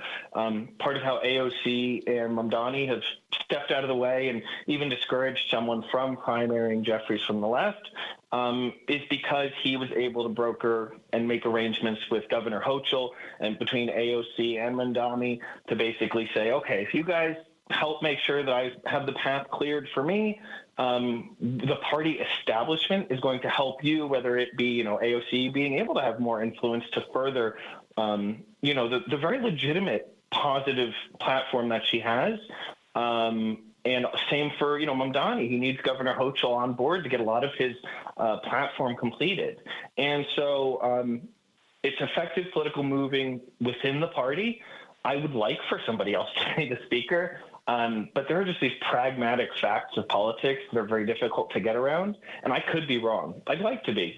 And I can tell you what has to happen. I'd like to tell you what has to happen for me to be wrong is the Progressive Caucus is now the second largest House caucus. When the Progressive Caucus is the largest House caucus, they'll probably be able to swing their weight around and have a House Speaker who really represents what the majority, it is moderate, centrist, majoritarian, whatever you want to call it. I don't know. The platform claimed by the progressives is just what the majority of Americans, and especially the majority of Democrats, want. If the Progressive Caucus can be the largest caucus for the House Dems, they'll get to pick who takes that seat. Christopher Armitage writes The Existentialist Republic. He and I are taking a break. We'll be back with more after this. Hey, Google, play WCPT. Streaming Chicago's progressive talk from TuneIn. Now back to Joan Esposito, live, local, and progressive on WCPT 820. Joining me is Christopher Armitage. You should look up the Existentialist Republic on Substack, especially if you are trying to figure out how you can make a difference in your state and in your country in politics.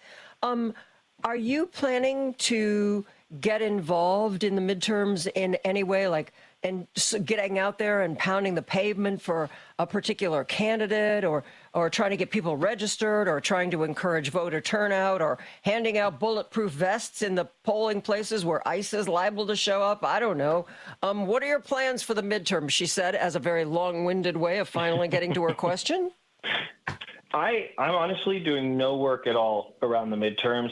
All the projects that me and the Existentialist Republic are working on are really about the 2027 legislative sessions in states. The Existentialist Republic has put out 8 different bills. These have been reviewed by constitutional law experts, by voting rights experts, and we are. The midterms can go how they're going to go. I mean, maybe Trump declares, I don't think this is the most likely outcome, but he declares a national emergency. And I think even the governors that we might like will probably just announce the lawsuits, and so this kind of, just to go a little tangential for a second, you asked about, you mentioned appreciating my process about the way we construct our articles and our campaigns, and then that I do. And it's really built on trying to orient towards reality as effectively as possible. Somebody recently told me they appreciate my optimism. I'm not an optimist. I'm a pessimist with a good attitude. I think there's a really strategically beneficial, there's strategic benefit having a good attitude. I see our situation right now as being, military is my background. We're surrounded by, hostile forces, pinned down. We've taken some losses, but you don't just lay down and give up. And that doesn't mean you can't win either. You got to acknowledge the terrain that you're in and make a plan, and it's got to be a dang good one, and you want to get out of there, and you want to get your buddies out of there. And that's the situation we're in. My honest take, everybody's got to vote. Please, I will happily vote. I'm going to call all my best friends and tell them to vote on Election Day. Most articles I mention, hey, get out there and vote. But the work I'm doing is to make sure that at the state level, we can pass laws that put Donald Trump in handcuffs, that protect our elections, that put ICE agents in handcuffs for the crimes that they've committed, that will allow us to essentially prosecute the war crimes happening in our own country over the coming years. But I see it all happening at the state level. The federal government, once it's been purged and loyalty tested, what do you do then? So a new administration comes in with a bunch of MAGA people in every department. Every department is underfunded. Our budget is destroyed. We don't have the money to depurge and to reconstruct a federal government. Really, that's just where we are right now. Well, I attended a panel discussion with one of the speakers was Mike Carbonargi, who was ahead of one of the regional offices under Biden. And even then, he talked about how if indeed Trump dismantles all the departments or attempts to, the way we saw in his first term, which of course he has done, he said Democrats will eventually retake power. And one thing that people should be talking about right now, well, he didn't call it Project 2029, but I do, is how should these departments be rebuilt? Because he pointed out that he was, I don't know if he was Health and Human Services or what regional director, but he said, Joe Biden made this great announcement that he was going to negotiate some drug prices and get some of drugs that people use all the time, get better pricing. And he said that was great. And the first group of drugs was 8 drugs. But he said it took us to negotiate a better price for 8 drugs, took us 15 months. Because, we had public comment, and then, we had our proposal, and then the drug companies could rebut our proposal, and then we rebutted their rebuttal, and they rebutted our rebuttal. And he said, Biden's Biden was still president then, but we already knew that Trump had been elected. And he said, 8 drugs. That was all. That was all that he accomplished, was lowering the prices for 8 drugs, because it basically took a year and a half to negotiate 8. And he's like, you know what? He said, I understand. He said, I think public comment is important. I think give and take is important. But it shouldn't have taken a year and a half for 8 drugs. And as a result, those were the only 8 drugs that got their prices lowered in the Biden administration. There was another set of 8 that they were ready to go on, but there was no time. And he made a good point that if Trump tears everything down, we better not only just figure out how to rebuild it, but how to rebuild it better and more efficiently and more responsibly, so that everything, because that's one of the problems with Democrats. It's like, how do you feel? Well, how do you feel? Let's have a meeting next week. Oh, do you feel differently now? Okay, then let's have a meeting in another 2 weeks, because, we want everybody to weigh in as many times as possible. So it takes us forever to get anything done. And I would like to see that change, Christopher. Well, I think the Mamdani effect is the answer, but it's not going to happen at the federal level. If Obama, I know there's a lot of progressives who don't have and I have my qualms with Obama and Biden both. But ultimately, the reason I would never want to be president is because Obama and Biden couldn't get it done. He had a couple big wins, but if you measure the amount of successes and progress under Obama and Biden versus the amount of destruction under Bush and Trump, the backsliding happens orders of magnitudes more rapidly and is not undone.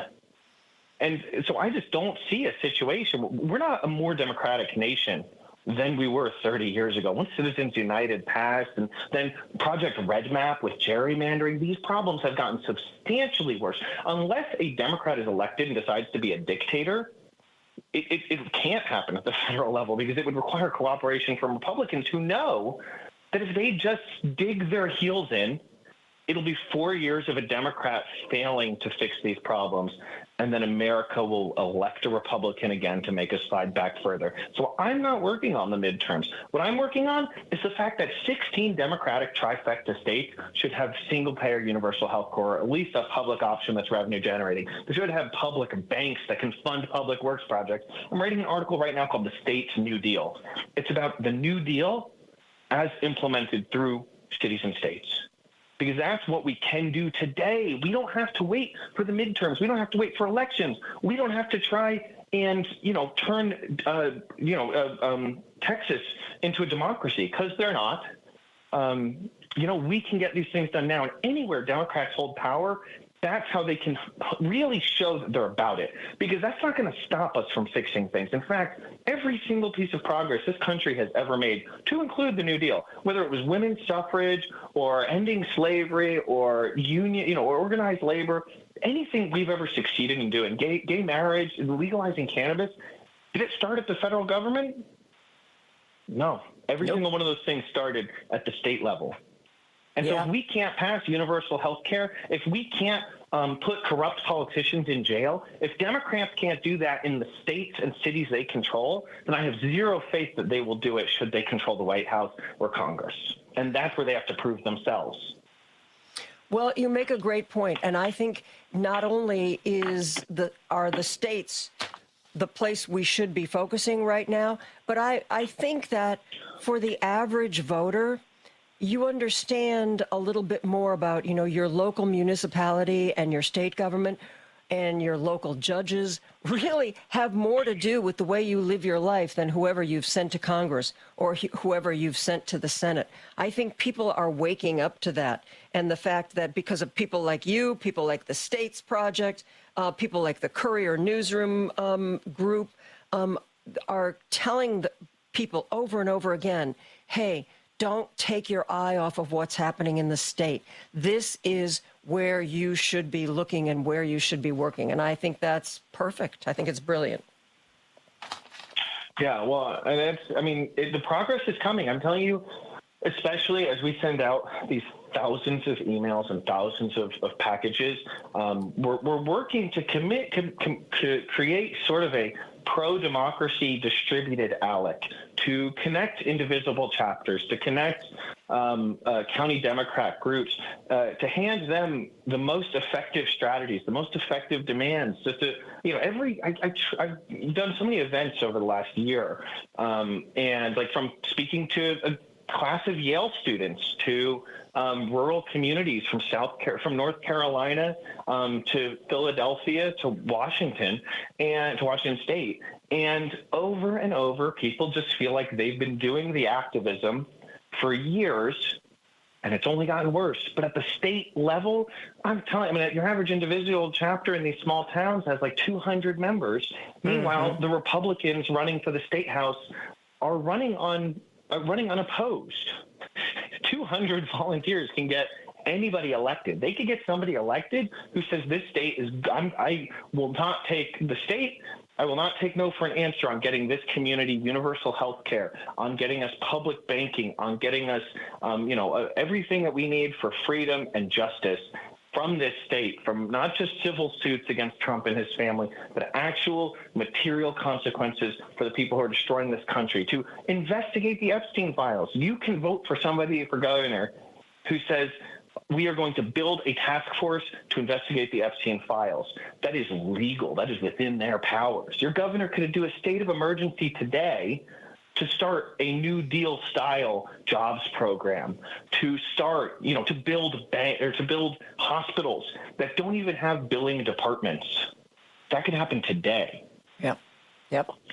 Christopher Armitage, thank you once again for being here. Congratulations on the anniversary of the Existentialist Republic. You're doing great work, and I am so pleased that you join us to share it with us. Thanks, Joan. Appreciate you having me as always.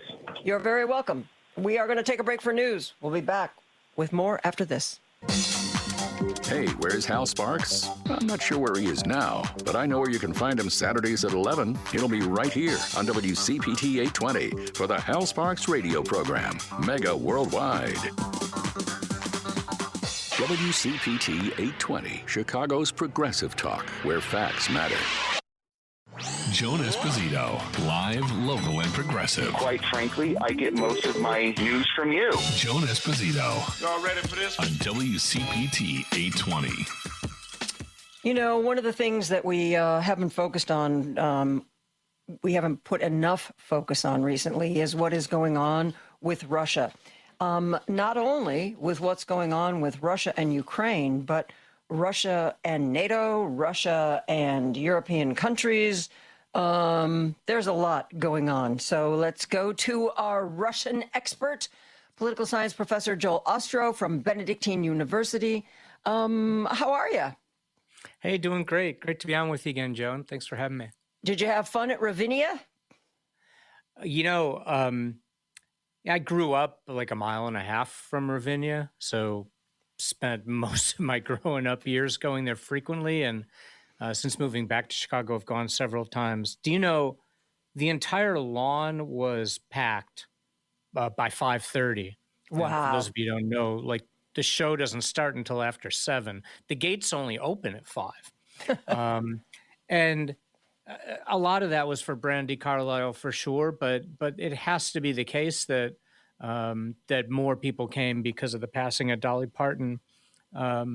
I know that people were sort of poised for Brandy. Brandy Carlisle was very close to Dolly. She did a couple of tunes and gave a lengthy, very personal spoken tribute about halfway through the show. It was a night though. It was I'd never seen Ravinia as crowded as that. Wow. I used to go all the time. In the last couple years, I haven't gone nearly as often. But it's such an amazing place. And whether you're in the pavilion seats or lounging on a blanket with a glass of wine and a couple of candles, it's a really terrific evening. The guy who's in charge of it now, who took over when the other guy retired after 20 years or so, the previous head of Ravinia had a real strong relationship with the media and really wanted to make sure members of the media were welcome. We still had to pay for our tickets, but There would be sometimes you could get a parking place that was really close. Yeah. And I remember at the beginning of the season when I was first at CPT, before Ravinia kicked off, they would send like little presents to the on-air hosts. And then, we would always set aside some time to do an on-air interview. But the guy who took over from that guy doesn't seem to be as interested in cultivating a relationship with the media as the previous guy was. And I don't know. It's just kind of, I guess in a funny way, I just don't quite feel as welcome as I used to feel. They seem to have just moved it all to social media, right? Yeah, yeah. All of their marketing and promotion. Yeah. Mm-hmm. Yeah. So, whatever. Yeah. But I know that a lot of my friends are going, and every time I hear about a great show they've gone to, I think to myself, I should have done that, but I never do. It's still a unique place. It's really beautiful on the lawn. Yeah. Which is great. Yeah. Absolutely. I wanted to talk to you about this article I just read, because I had seen where people were sort of making fun of the Trump administration because apparently we sent for our CIA director to Russia to sit down and have a chat with Putin when everybody's kind of like, what? And I read this morning that, I don't know if it was in the Wall Street Journal, somebody was speculating that the reason that we sent our CIA director to talk to Putin is because it was believed that Putin was planning some sort of action or attack against the United Kingdom. And our CIA director wanted to get in there and say, don't do it. Have you heard anything about this? Well, I'd be interested to know actually where that report was. Well, now you want me to challenge me to have a memory? Okay. No, that's all right, Joan. I'll see what I can do. So first of all, he didn't meet with Putin. He met with Alexander Bortnikov, who's the director of the FSB, the successor to the KGB. In Russia, their equivalent of the CIA and the FBI have always been fused into one entity. So that's just one point. Yes, Putin has been making threats against the UK because the UK just recently promised to send more missiles, sort of short and medium range ballistic missiles and cruise missiles to Ukraine. Stormcloud, I think they're called, but don't quote me on that. Now my memory is failing me. But Putin has made exactly the same kinds of threats against virtually every country that has supplied Ukraine with weapons and supplies since Russia initially invaded Ukraine in February 2022. There isn't anything particularly new about this threat, Joan, which to me undermines the credibility of that speculation that that the United States sent anyone to talk to Russia about that. What makes a lot more sense to me, and particularly given that he met with his counterpart rather than with Putin, is concern about Russia, and there are credible reports from all reliable sources that Putin is gearing up for a mobilization of upwards of 800,000 new conscripts, and who will basically be used again as cannon fodder. And we can go into why that's pretty well known, what would be the case. But to use that in coordination with their aerial assault, which continues on Ukraine, before Ukraine gets more anti-ballistic missile launchers. They're out of Patriot interceptors, so before they get more interceptors to take down Russia's rockets, they want to conduct a major new offensive from air and land. They would need a significant call-up to do that, and because Trump gets some political value by making people believe that somehow he's brokering some kind of potential peace, that would destroy that. So I think the only interest Trump has is preventing that slap to his propaganda. I can't find the specific thing I read this morning that said that the CIA director wanted to talk about the United Kingdom, but yesterday, I'm sure he brought it up. Well, yesterday, what it was building on, so that's why I'm wondering if it was in the Wall Street Journal, because yesterday the Wall Street Journal reported specifically CIA chief's surprise Moscow trip was to warn Russia not to attack NATO. And then this morning there was somebody saying, well, it was the United Kingdom, but apparently there was a belief that there was some sort of attack planned on NATO because, and I've been reading, it's been a little bit of an incursion here, a stray drone there, but it does stray drones and missiles, yeah. Yeah, it does seem like Putin is, if not planning to attack NATO, at least interested in harassing the NATO nations. So for really almost the entirety of Putin's reign, which dates back to 2000, in case people aren't aware, it's 26 years now, Russian military aircraft have, and this dates back to the Cold War and the Soviet U.S./NATO standoff. Both sides would routinely test the other's tracking, their response mechanisms and timing by making small incursions over each other's airspace. That this is now we're in an active war between Russia and Ukraine. There are many border contacts between Ukraine and NATO. So it is not surprising that there have been strays both on the Russian side and Ukraine, where their craft have either gone off course or had equipment malfunctions and made incursions into airspace that they didn't intend to. Or maybe Russia, in the course of this, is still doing that kind of war gaming and testing out NATO's response. Be that as it may, Russia's got no interest, no ability, no desire to start an armed conflict with NATO right now.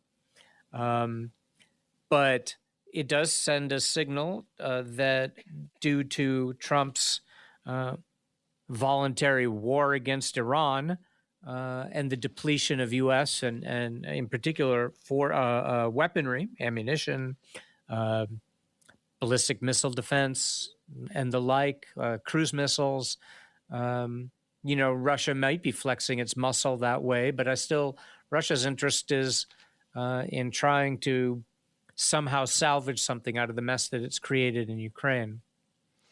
And none of this, this visit is an outrage for an entirely different reason. About 2 days beforehand, little Jared and little Stevie Witkoff canceled their scheduled trip to Kyiv because Russia was launching too many missiles and drones at Ukraine, and they were worried they get little boo-boos. I'm sorry. And they didn't ask Russia to cease and desist during their visit. Yeah, because isn't that usually what happens? When there's a really, really big elected official. Moscow. Yeah, the word goes out privately to Russia. Hey, you don't want to mess during these few days. You don't want to mess. Didn't do that though. Yeah. Wonder but they why. did tell Ukraine not to make any attacks towards Moscow while U.S. representatives were there. It's just it's disgusting the way that this Trump regime, this kleptocracy, has saddled up to the other dictators around the world. It's not just Russia, but Russia's a big one. We see North Korea and Turkey and China and on and on. It's sick. We need to take a break, but now that you've mentioned little Jared, I have questions about little Jared. Many questions. I'm talking with political science professor Joel Ostro from Benedictine University. He's also co-host of the World Discord podcast. We're going to take a break and be back with more after this. This is WCPT 820. where facts matter. Hey, it's Joan Esposito, and I want to tell you about 120 Life. 120 Life is a drink made with ingredients that help support healthy blood pressure. My mom struggled with high blood pressure for much of her adult life, and for many of us, high blood pressure runs in the family. 120 Life is a great-tasting fruit and vegetable drink designed to improve your blood pressure. Put it to the test for a couple of weeks. Check your blood pressure. See if it works for you. Some people reported results in as little as 2 weeks. And if you like a fruit drink that isn't overly sugary, 120 Life fits the bill. To try it, go online to 120life.com. That's 120life.com. If your high blood pressure doesn't come down in 2 weeks, you can get a full refund. And you can get a 20% discount. Use the code JOAN, Joan, for 20% off your order. These statements have not been approved by the Food and Drug Administration. This product is not intended to diagnose, treat, cure, or prevent any disease. Now back to Joan Esposito, live, local, and progressive on WCPT 820.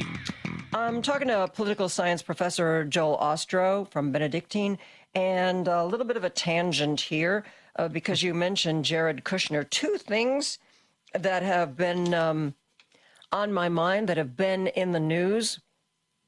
One, and this sounds like gossip, but you know what? It was published in a mainstream media outlet, so there was reporting that Iran leaked to J.D. Vance that whenever Jared sits down to negotiate, that one of the things that he apparently insists on that something has to be in the peace treaty is that there has to be some sort of real estate deal that involves Jared. And anybody else, I would say that's nonsense, but that sounds exactly like Jared Kushner. And supposedly Iran feels that of all the people in the White House, J.D. Vance is the most either willing to hear what they have to say or the most on their side, whatever. And then another thing that has been in the news a lot, and some people are very upset about, is this reporting that Jared Kushner and Hakeem Jeffries sat down for a meeting recently. That doesn't really bother me, but a lot of people are incensed that Hakeem Jeffries would sit down with Jared Kushner. Let's start with that. What do you think about that? I'm just trying to spare Lady B having to use the have to use the dump button. Yeah, get ready, Lady B. Okay. I'm just speechless. I can't stand Hakeem Jeffries any more than I can stand Chuck Schumer. The lack of spine and the lack of understanding of what is happening in this country is so breathtaking and inexcusable. That farce of a party, and particularly congressional leadership, they all need to go. And when it comes to that, I know that like my positions can sound sharp when it comes to the need to change elements of our political system and my condemnation of MAGA and my condemnation of Russia. But that is not usually how I talk about congressional politics or legislative politics in generally, because legislatures function when there is, it requires a certain amount of coalition building and collaboration. But the problem is to collaborate with MAGA is to support MAGA. That is the reality of fascism. MAGA is a fascist movement. The Republican Party is MAGA. It is a fascist movement. So cooperating with it is collaborating with it, is supporting it, is strengthening it. And Jeffries has to go, and I would like to see him gone from Congress entirely, the entire Democratic leadership in the House of Representatives and the Senate, probably including upwards of 90% of the senior members of all of the committees need to go. There needs to be wholesale change. And you still need to vote for the Democrats, even the ones you got to hold your nose. I mean, Hakeem Jeffries is going to be in the ballot. He has to win. But then there has to be a revolution inside of the Democratic Congressional Party to entirely change the leadership structure because these people have no idea what the hell they're doing. You're welcome, Lady B. All right. And do you think there's any truth to the fact that when Jared was sent to try to negotiate with Iran, that he wanted some sort of real estate deal as part of it? Oh, 100%. And the Iranians leaked this. I didn't heard that they'd leaked it to Vance. I heard about this at least a week ago, maybe more. I'm not sure if that's what you're referencing. Yeah, I mean, this has been clear from the beginning that another way that that the kleptocracy that is running the United States now has an interest in is the rebuilding opportunities in Iran, as they also have with Ukraine and Russia and Gaza. They love it because at some point the fighting is going to end and there's going to be building, and these guys, they want to steal from the American people ultimately. And it's a little indirect, but we've been financing this war and they're going to profit off of it. They already are profiting off of it, right? Their oil and gas interests, you and I are paying more for oil and gas, but there's a lot of people who are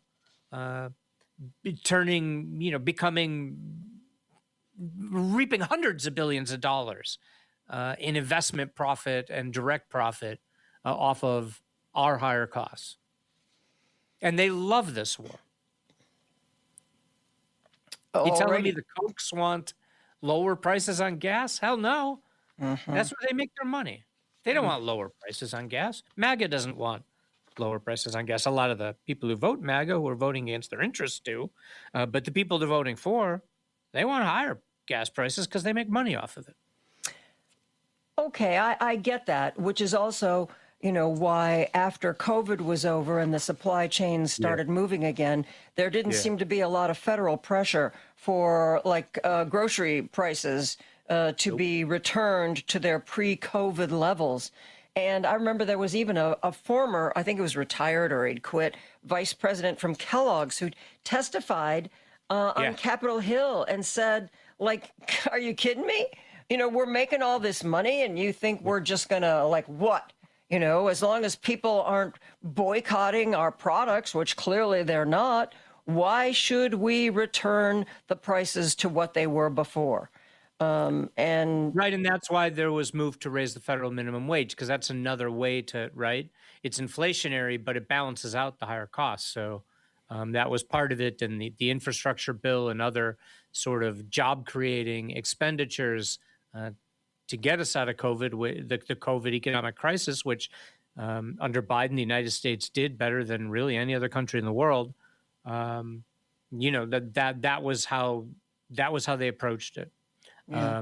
And I think there was a thought that over time things would balance out, and some prices did come down on groceries. A lot didn't for other structural reasons. But to get back to the original question, any policy that the Trump regime carries out, the only thing, it is never about the policy. It is all about who is enriching themselves or how are they enriching themselves and their friends. And we had a 10-part series on our podcast, World Discord podcast, on who's benefiting from this consolidation of fascism in the United States. And we go through the different sectors of the economy. But it goes for Iran, it goes for tariffs, it goes for crypto and AI, you name it. It's all about self-enrichment of Trump's family and the cabal that has put it in power. I'm speaking with political science professor Joel Ostrow from Benedictine University. He also co-hosts with Brian Endless the World Discord podcast.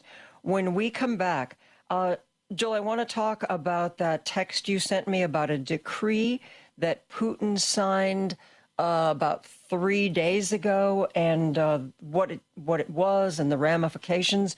We are going to take a break. We're going to be back with more after this. This is Chicago's Progressive Talk, 820 AM, WCPT Willow Springs, and online at WCPT820.com, where facts matter. Don't turn that dial. Joan Esposito, live, local, and progressive, returns right now. A fair balance where the facts come out. On WCPT 820. With me is political science professor Joel Ostrow, who texted me about a decree that Putin signed August 24th, and I have not read much about this.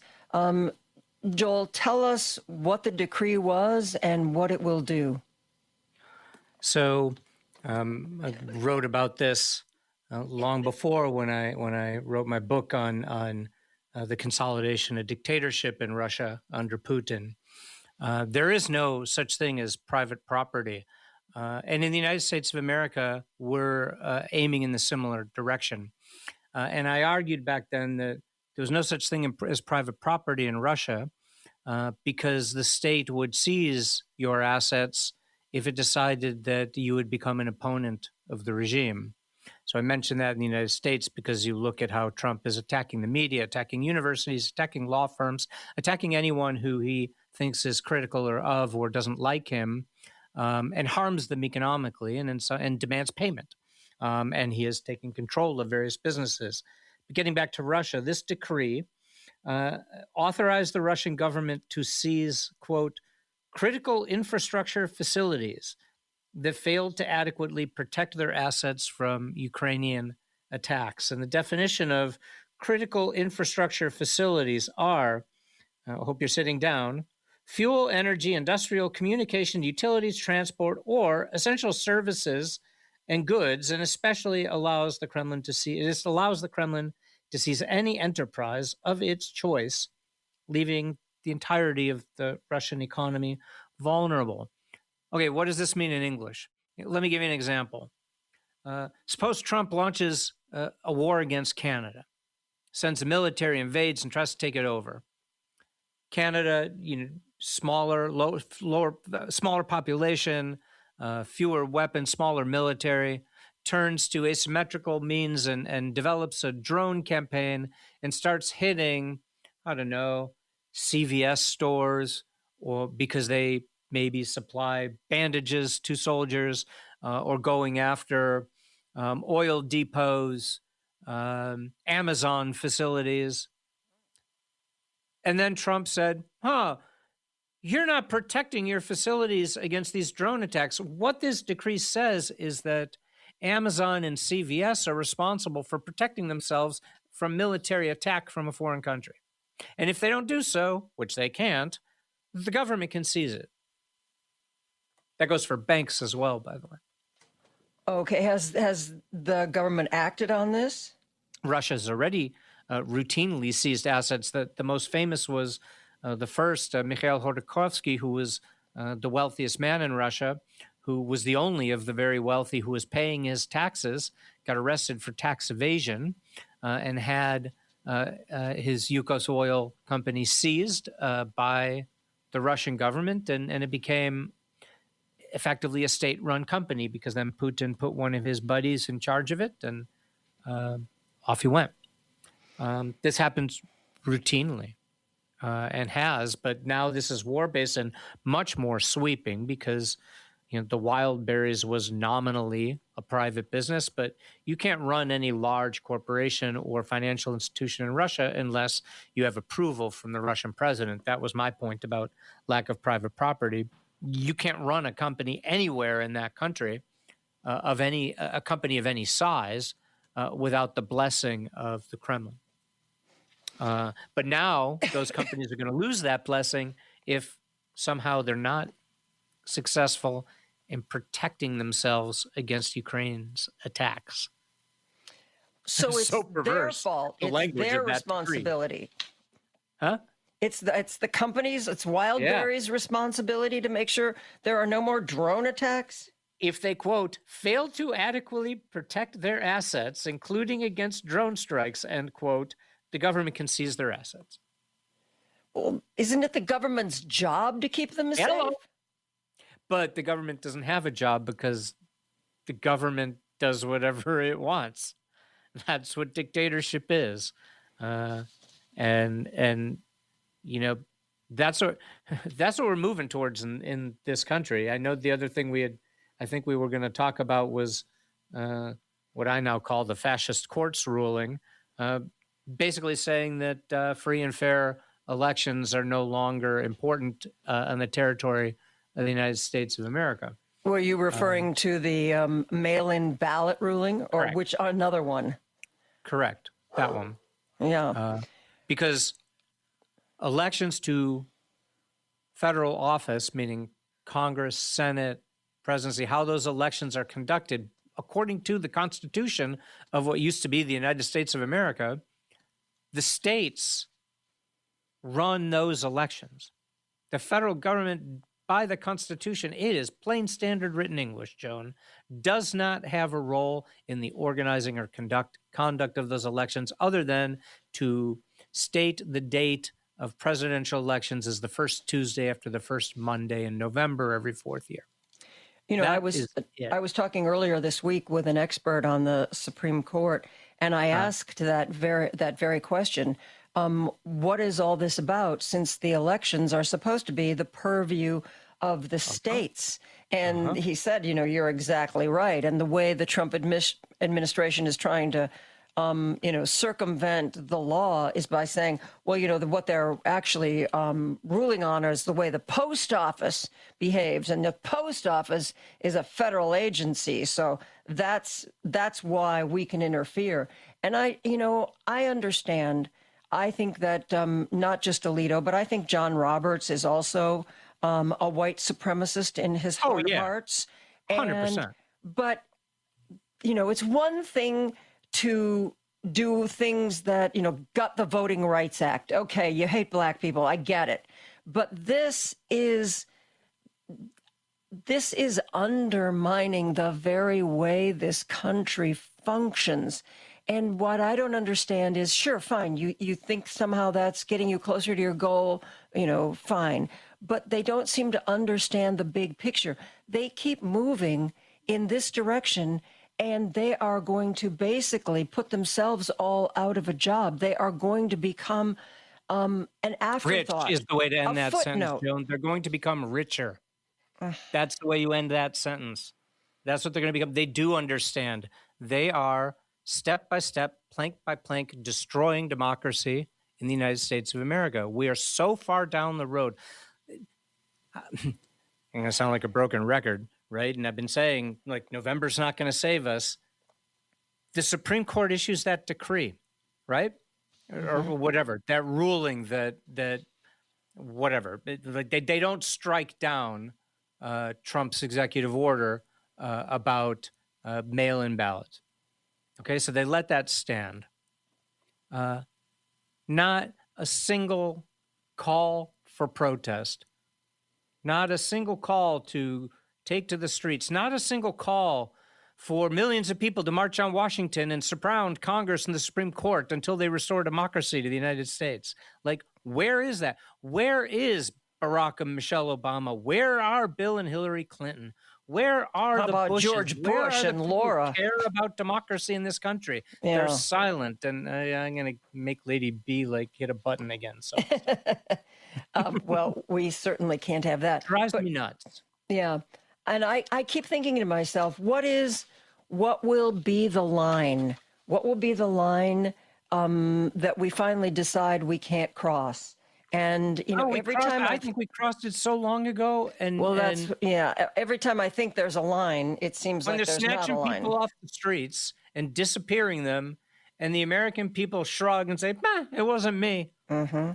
Did you see that article profiling that guy, white guy, voted for Trump 3 times because he supported Trump on immigration, And guess what? That guy's wife has now been taken into custody and deported.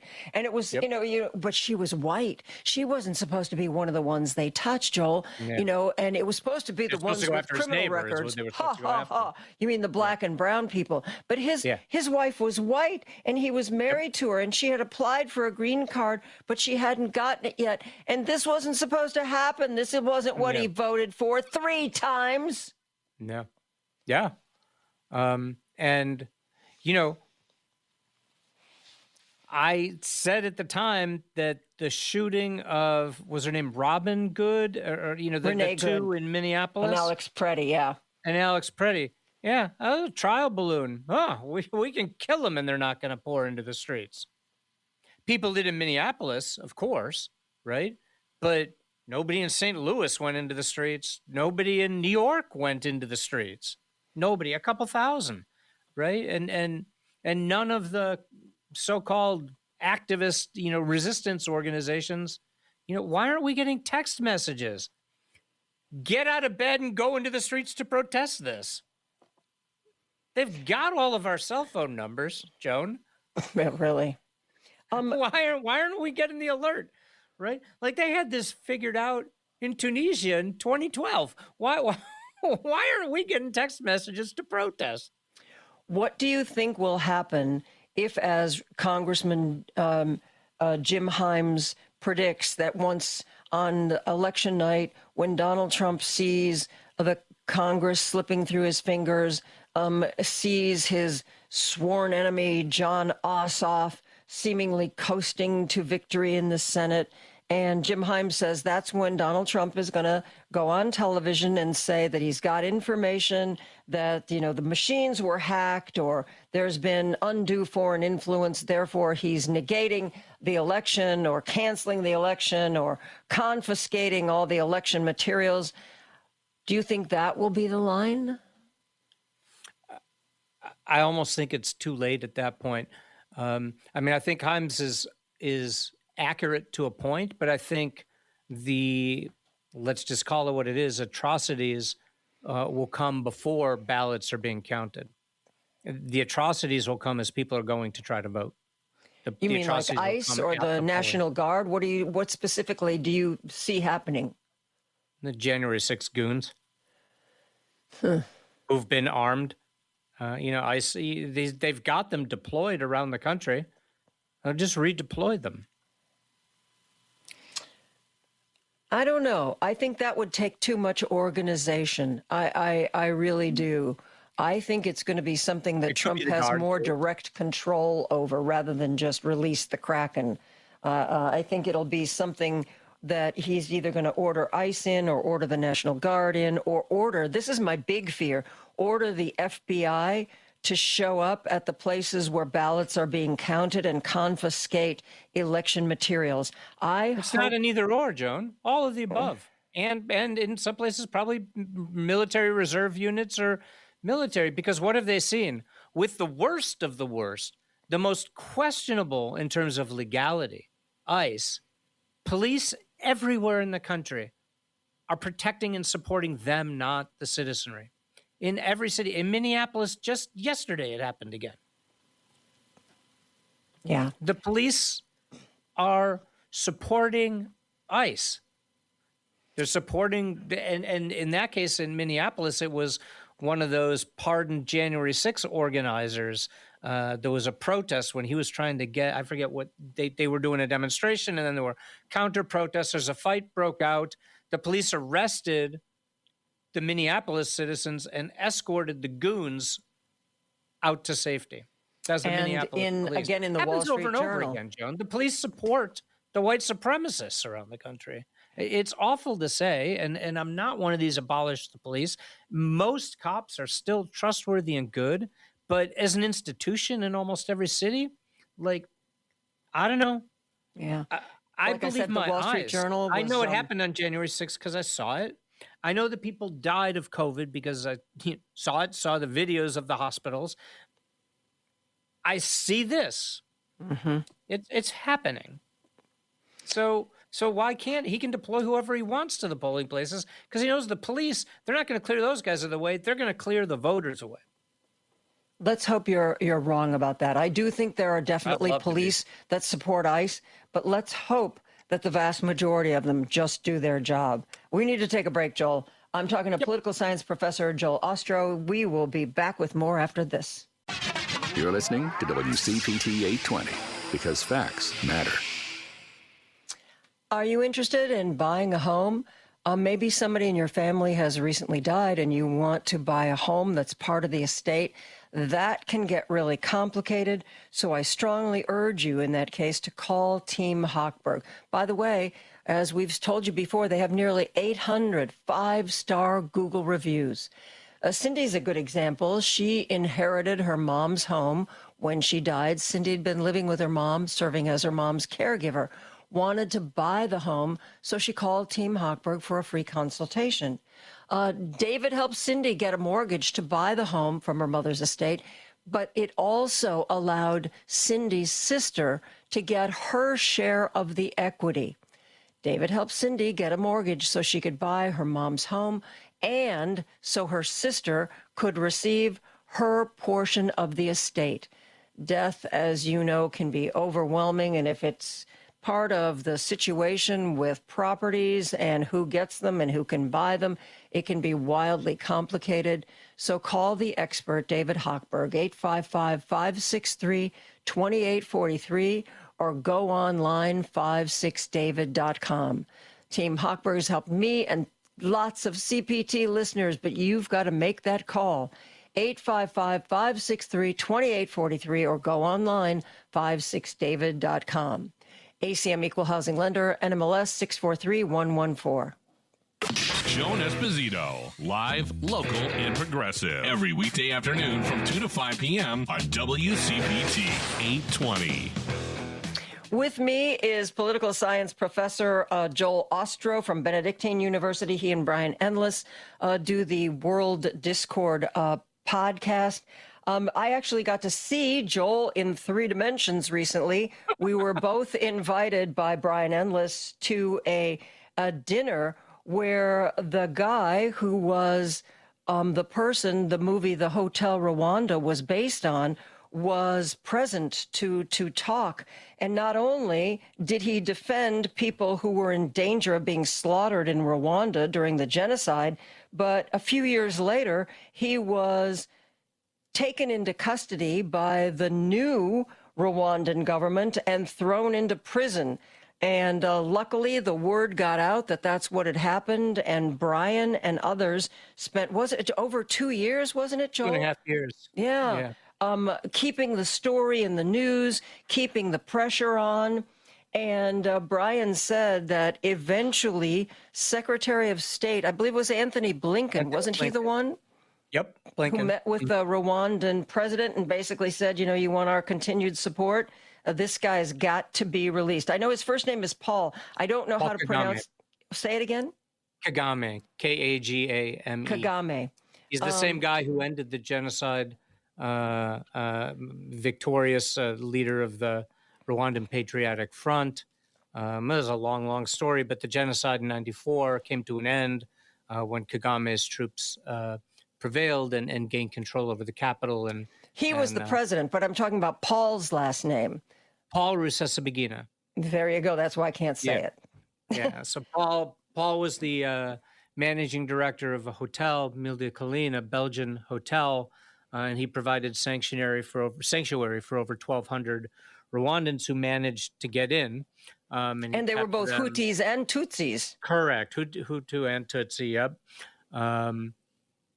Didn't matter. As if they got in, he kept them safe, kept them fed with water, managed to negotiate and with the leaders of the genocide militants to keep them out of the hotel. To this day, he doesn't know why they didn't just storm the hotel and kill them all, because that's what they were basically doing around the country. But for some reason, he talked him down a couple of times. Of his character. Yeah. Right. I mean, if you're going to walk out there and look at the people with guns and say, no, this is my hotel, you can't come in. I mean, I think he would agree with this. Why on earth they didn't just shoot him and walk over his body? Nobody really knows. Nobody really knows. So the genocide was in 94. Paul remained in Rwanda for a few years after, but ultimately ran afoul of Kagame as he consolidated his dictatorship there. Paul was critical also of the Rwandan Patriotic Front, the Tutsi forces, which definitely committed atrocities throughout the civil war prior and then in the aftermath of the genocide. So he fled initially to Belgium and then ultimately to the United States. I met him first around 2007. We had him speak at Benedictine University. Our former, the late Jim Ryan was associated with our department after his retirement from politics. So the former governor? Former attorney general, two-time attorney. He was candidate for governor, but unfortunately, Blago beat him. So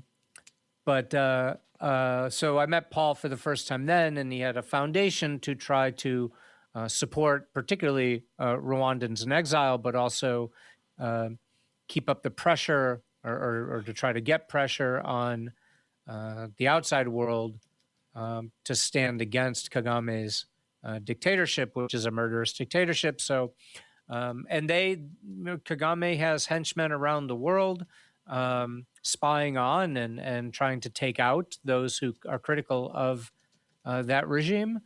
Paul was at number one wanted, and they tricked him.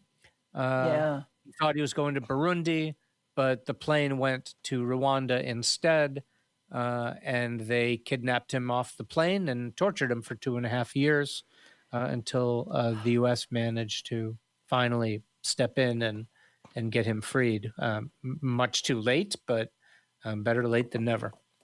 People like that just amaze me. It's like I know that Paul kept saying, well, anybody would have done what I did, and I'm just like everybody else. But I think I think there's a different sort of DNA in somebody like that to be that. Because, you're sitting there listening to him, and I don't know about you, but I'm thinking, what would I have done? What would I have done? Yeah. And I don't think I would have done what he did. I think I would have gathered my family members, locked all the doors in the hotel, and just hunkered down till the worst of it was over. I really do. I'm not that brave. Not that right?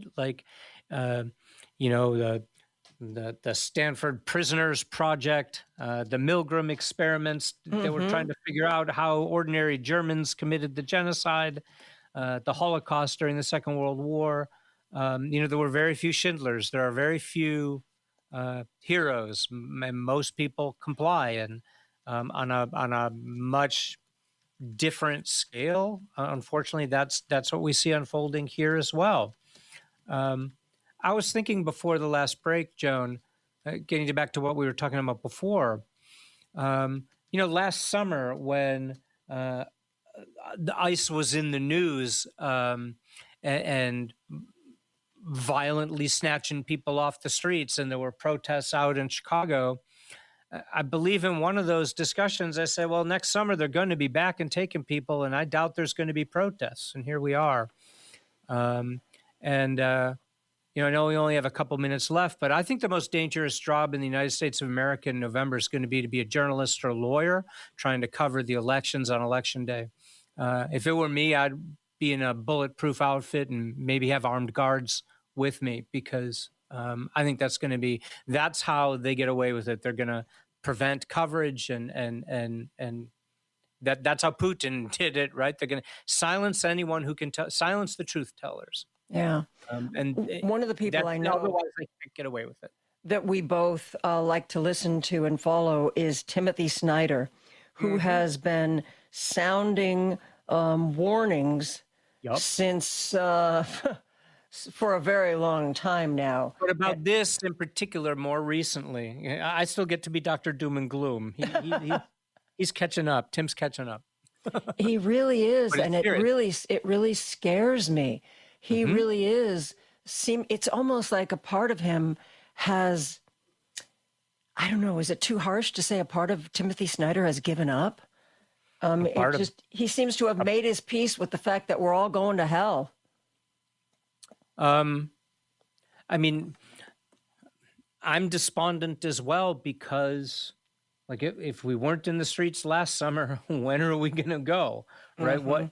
And I think the sad answer to your question is that ship seems to have sailed. We're all just, we feel defeated. We collectively, in the larger sense, that people feel like there's nothing they can do. And the fact remains, as Tim keeps trying to say, there actually is something we can do. Well, we the just guy I need our had on leaders. before we you. need leaders to get us out on the street. Yeah. Right? Christopher Armitage, he's a big proponent of that too. And he does the Substack where it's not just you can do something, but it's like, here's this issue and here's who has a chance to make an effect. And here's what you can do to influence them or to take matters into your own hands.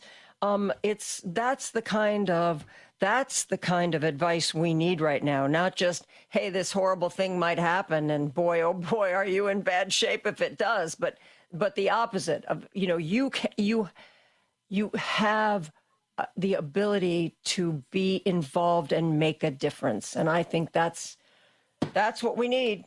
That's what we need. But in a way, your last guest had also given up, Joan, because basically he wants secession. He wants the states that have large Democratic majorities essentially to stop sending tax revenue to the federal government and to create their own governments, their own healthcare systems, their own infrastructure, and also to use state laws. To use state laws to have an effect on and get around or undo what the feds are doing.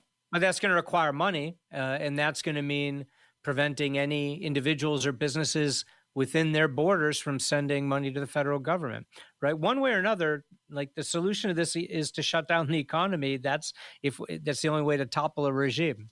And in effect, that was what your prior guest was calling for.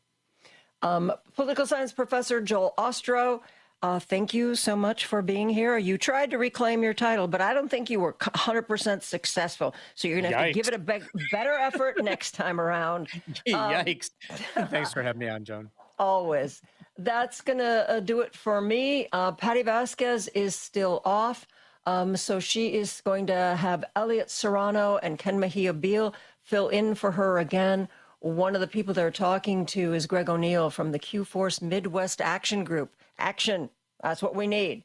Tomorrow, Choose Views. He's going to talk to, among others, Amy McDonald, who's host of The Foolish Optimist with Amy McDonald. I will see you tomorrow at 2 o'clock. I'm going to talk to Jill Wine-Banks and a couple of poets who are going to be at the Printers Row Lit Fest. It's going to be a fun and interesting day. Please join me tomorrow at 2 o'clock. Until then, have a great evening and good night.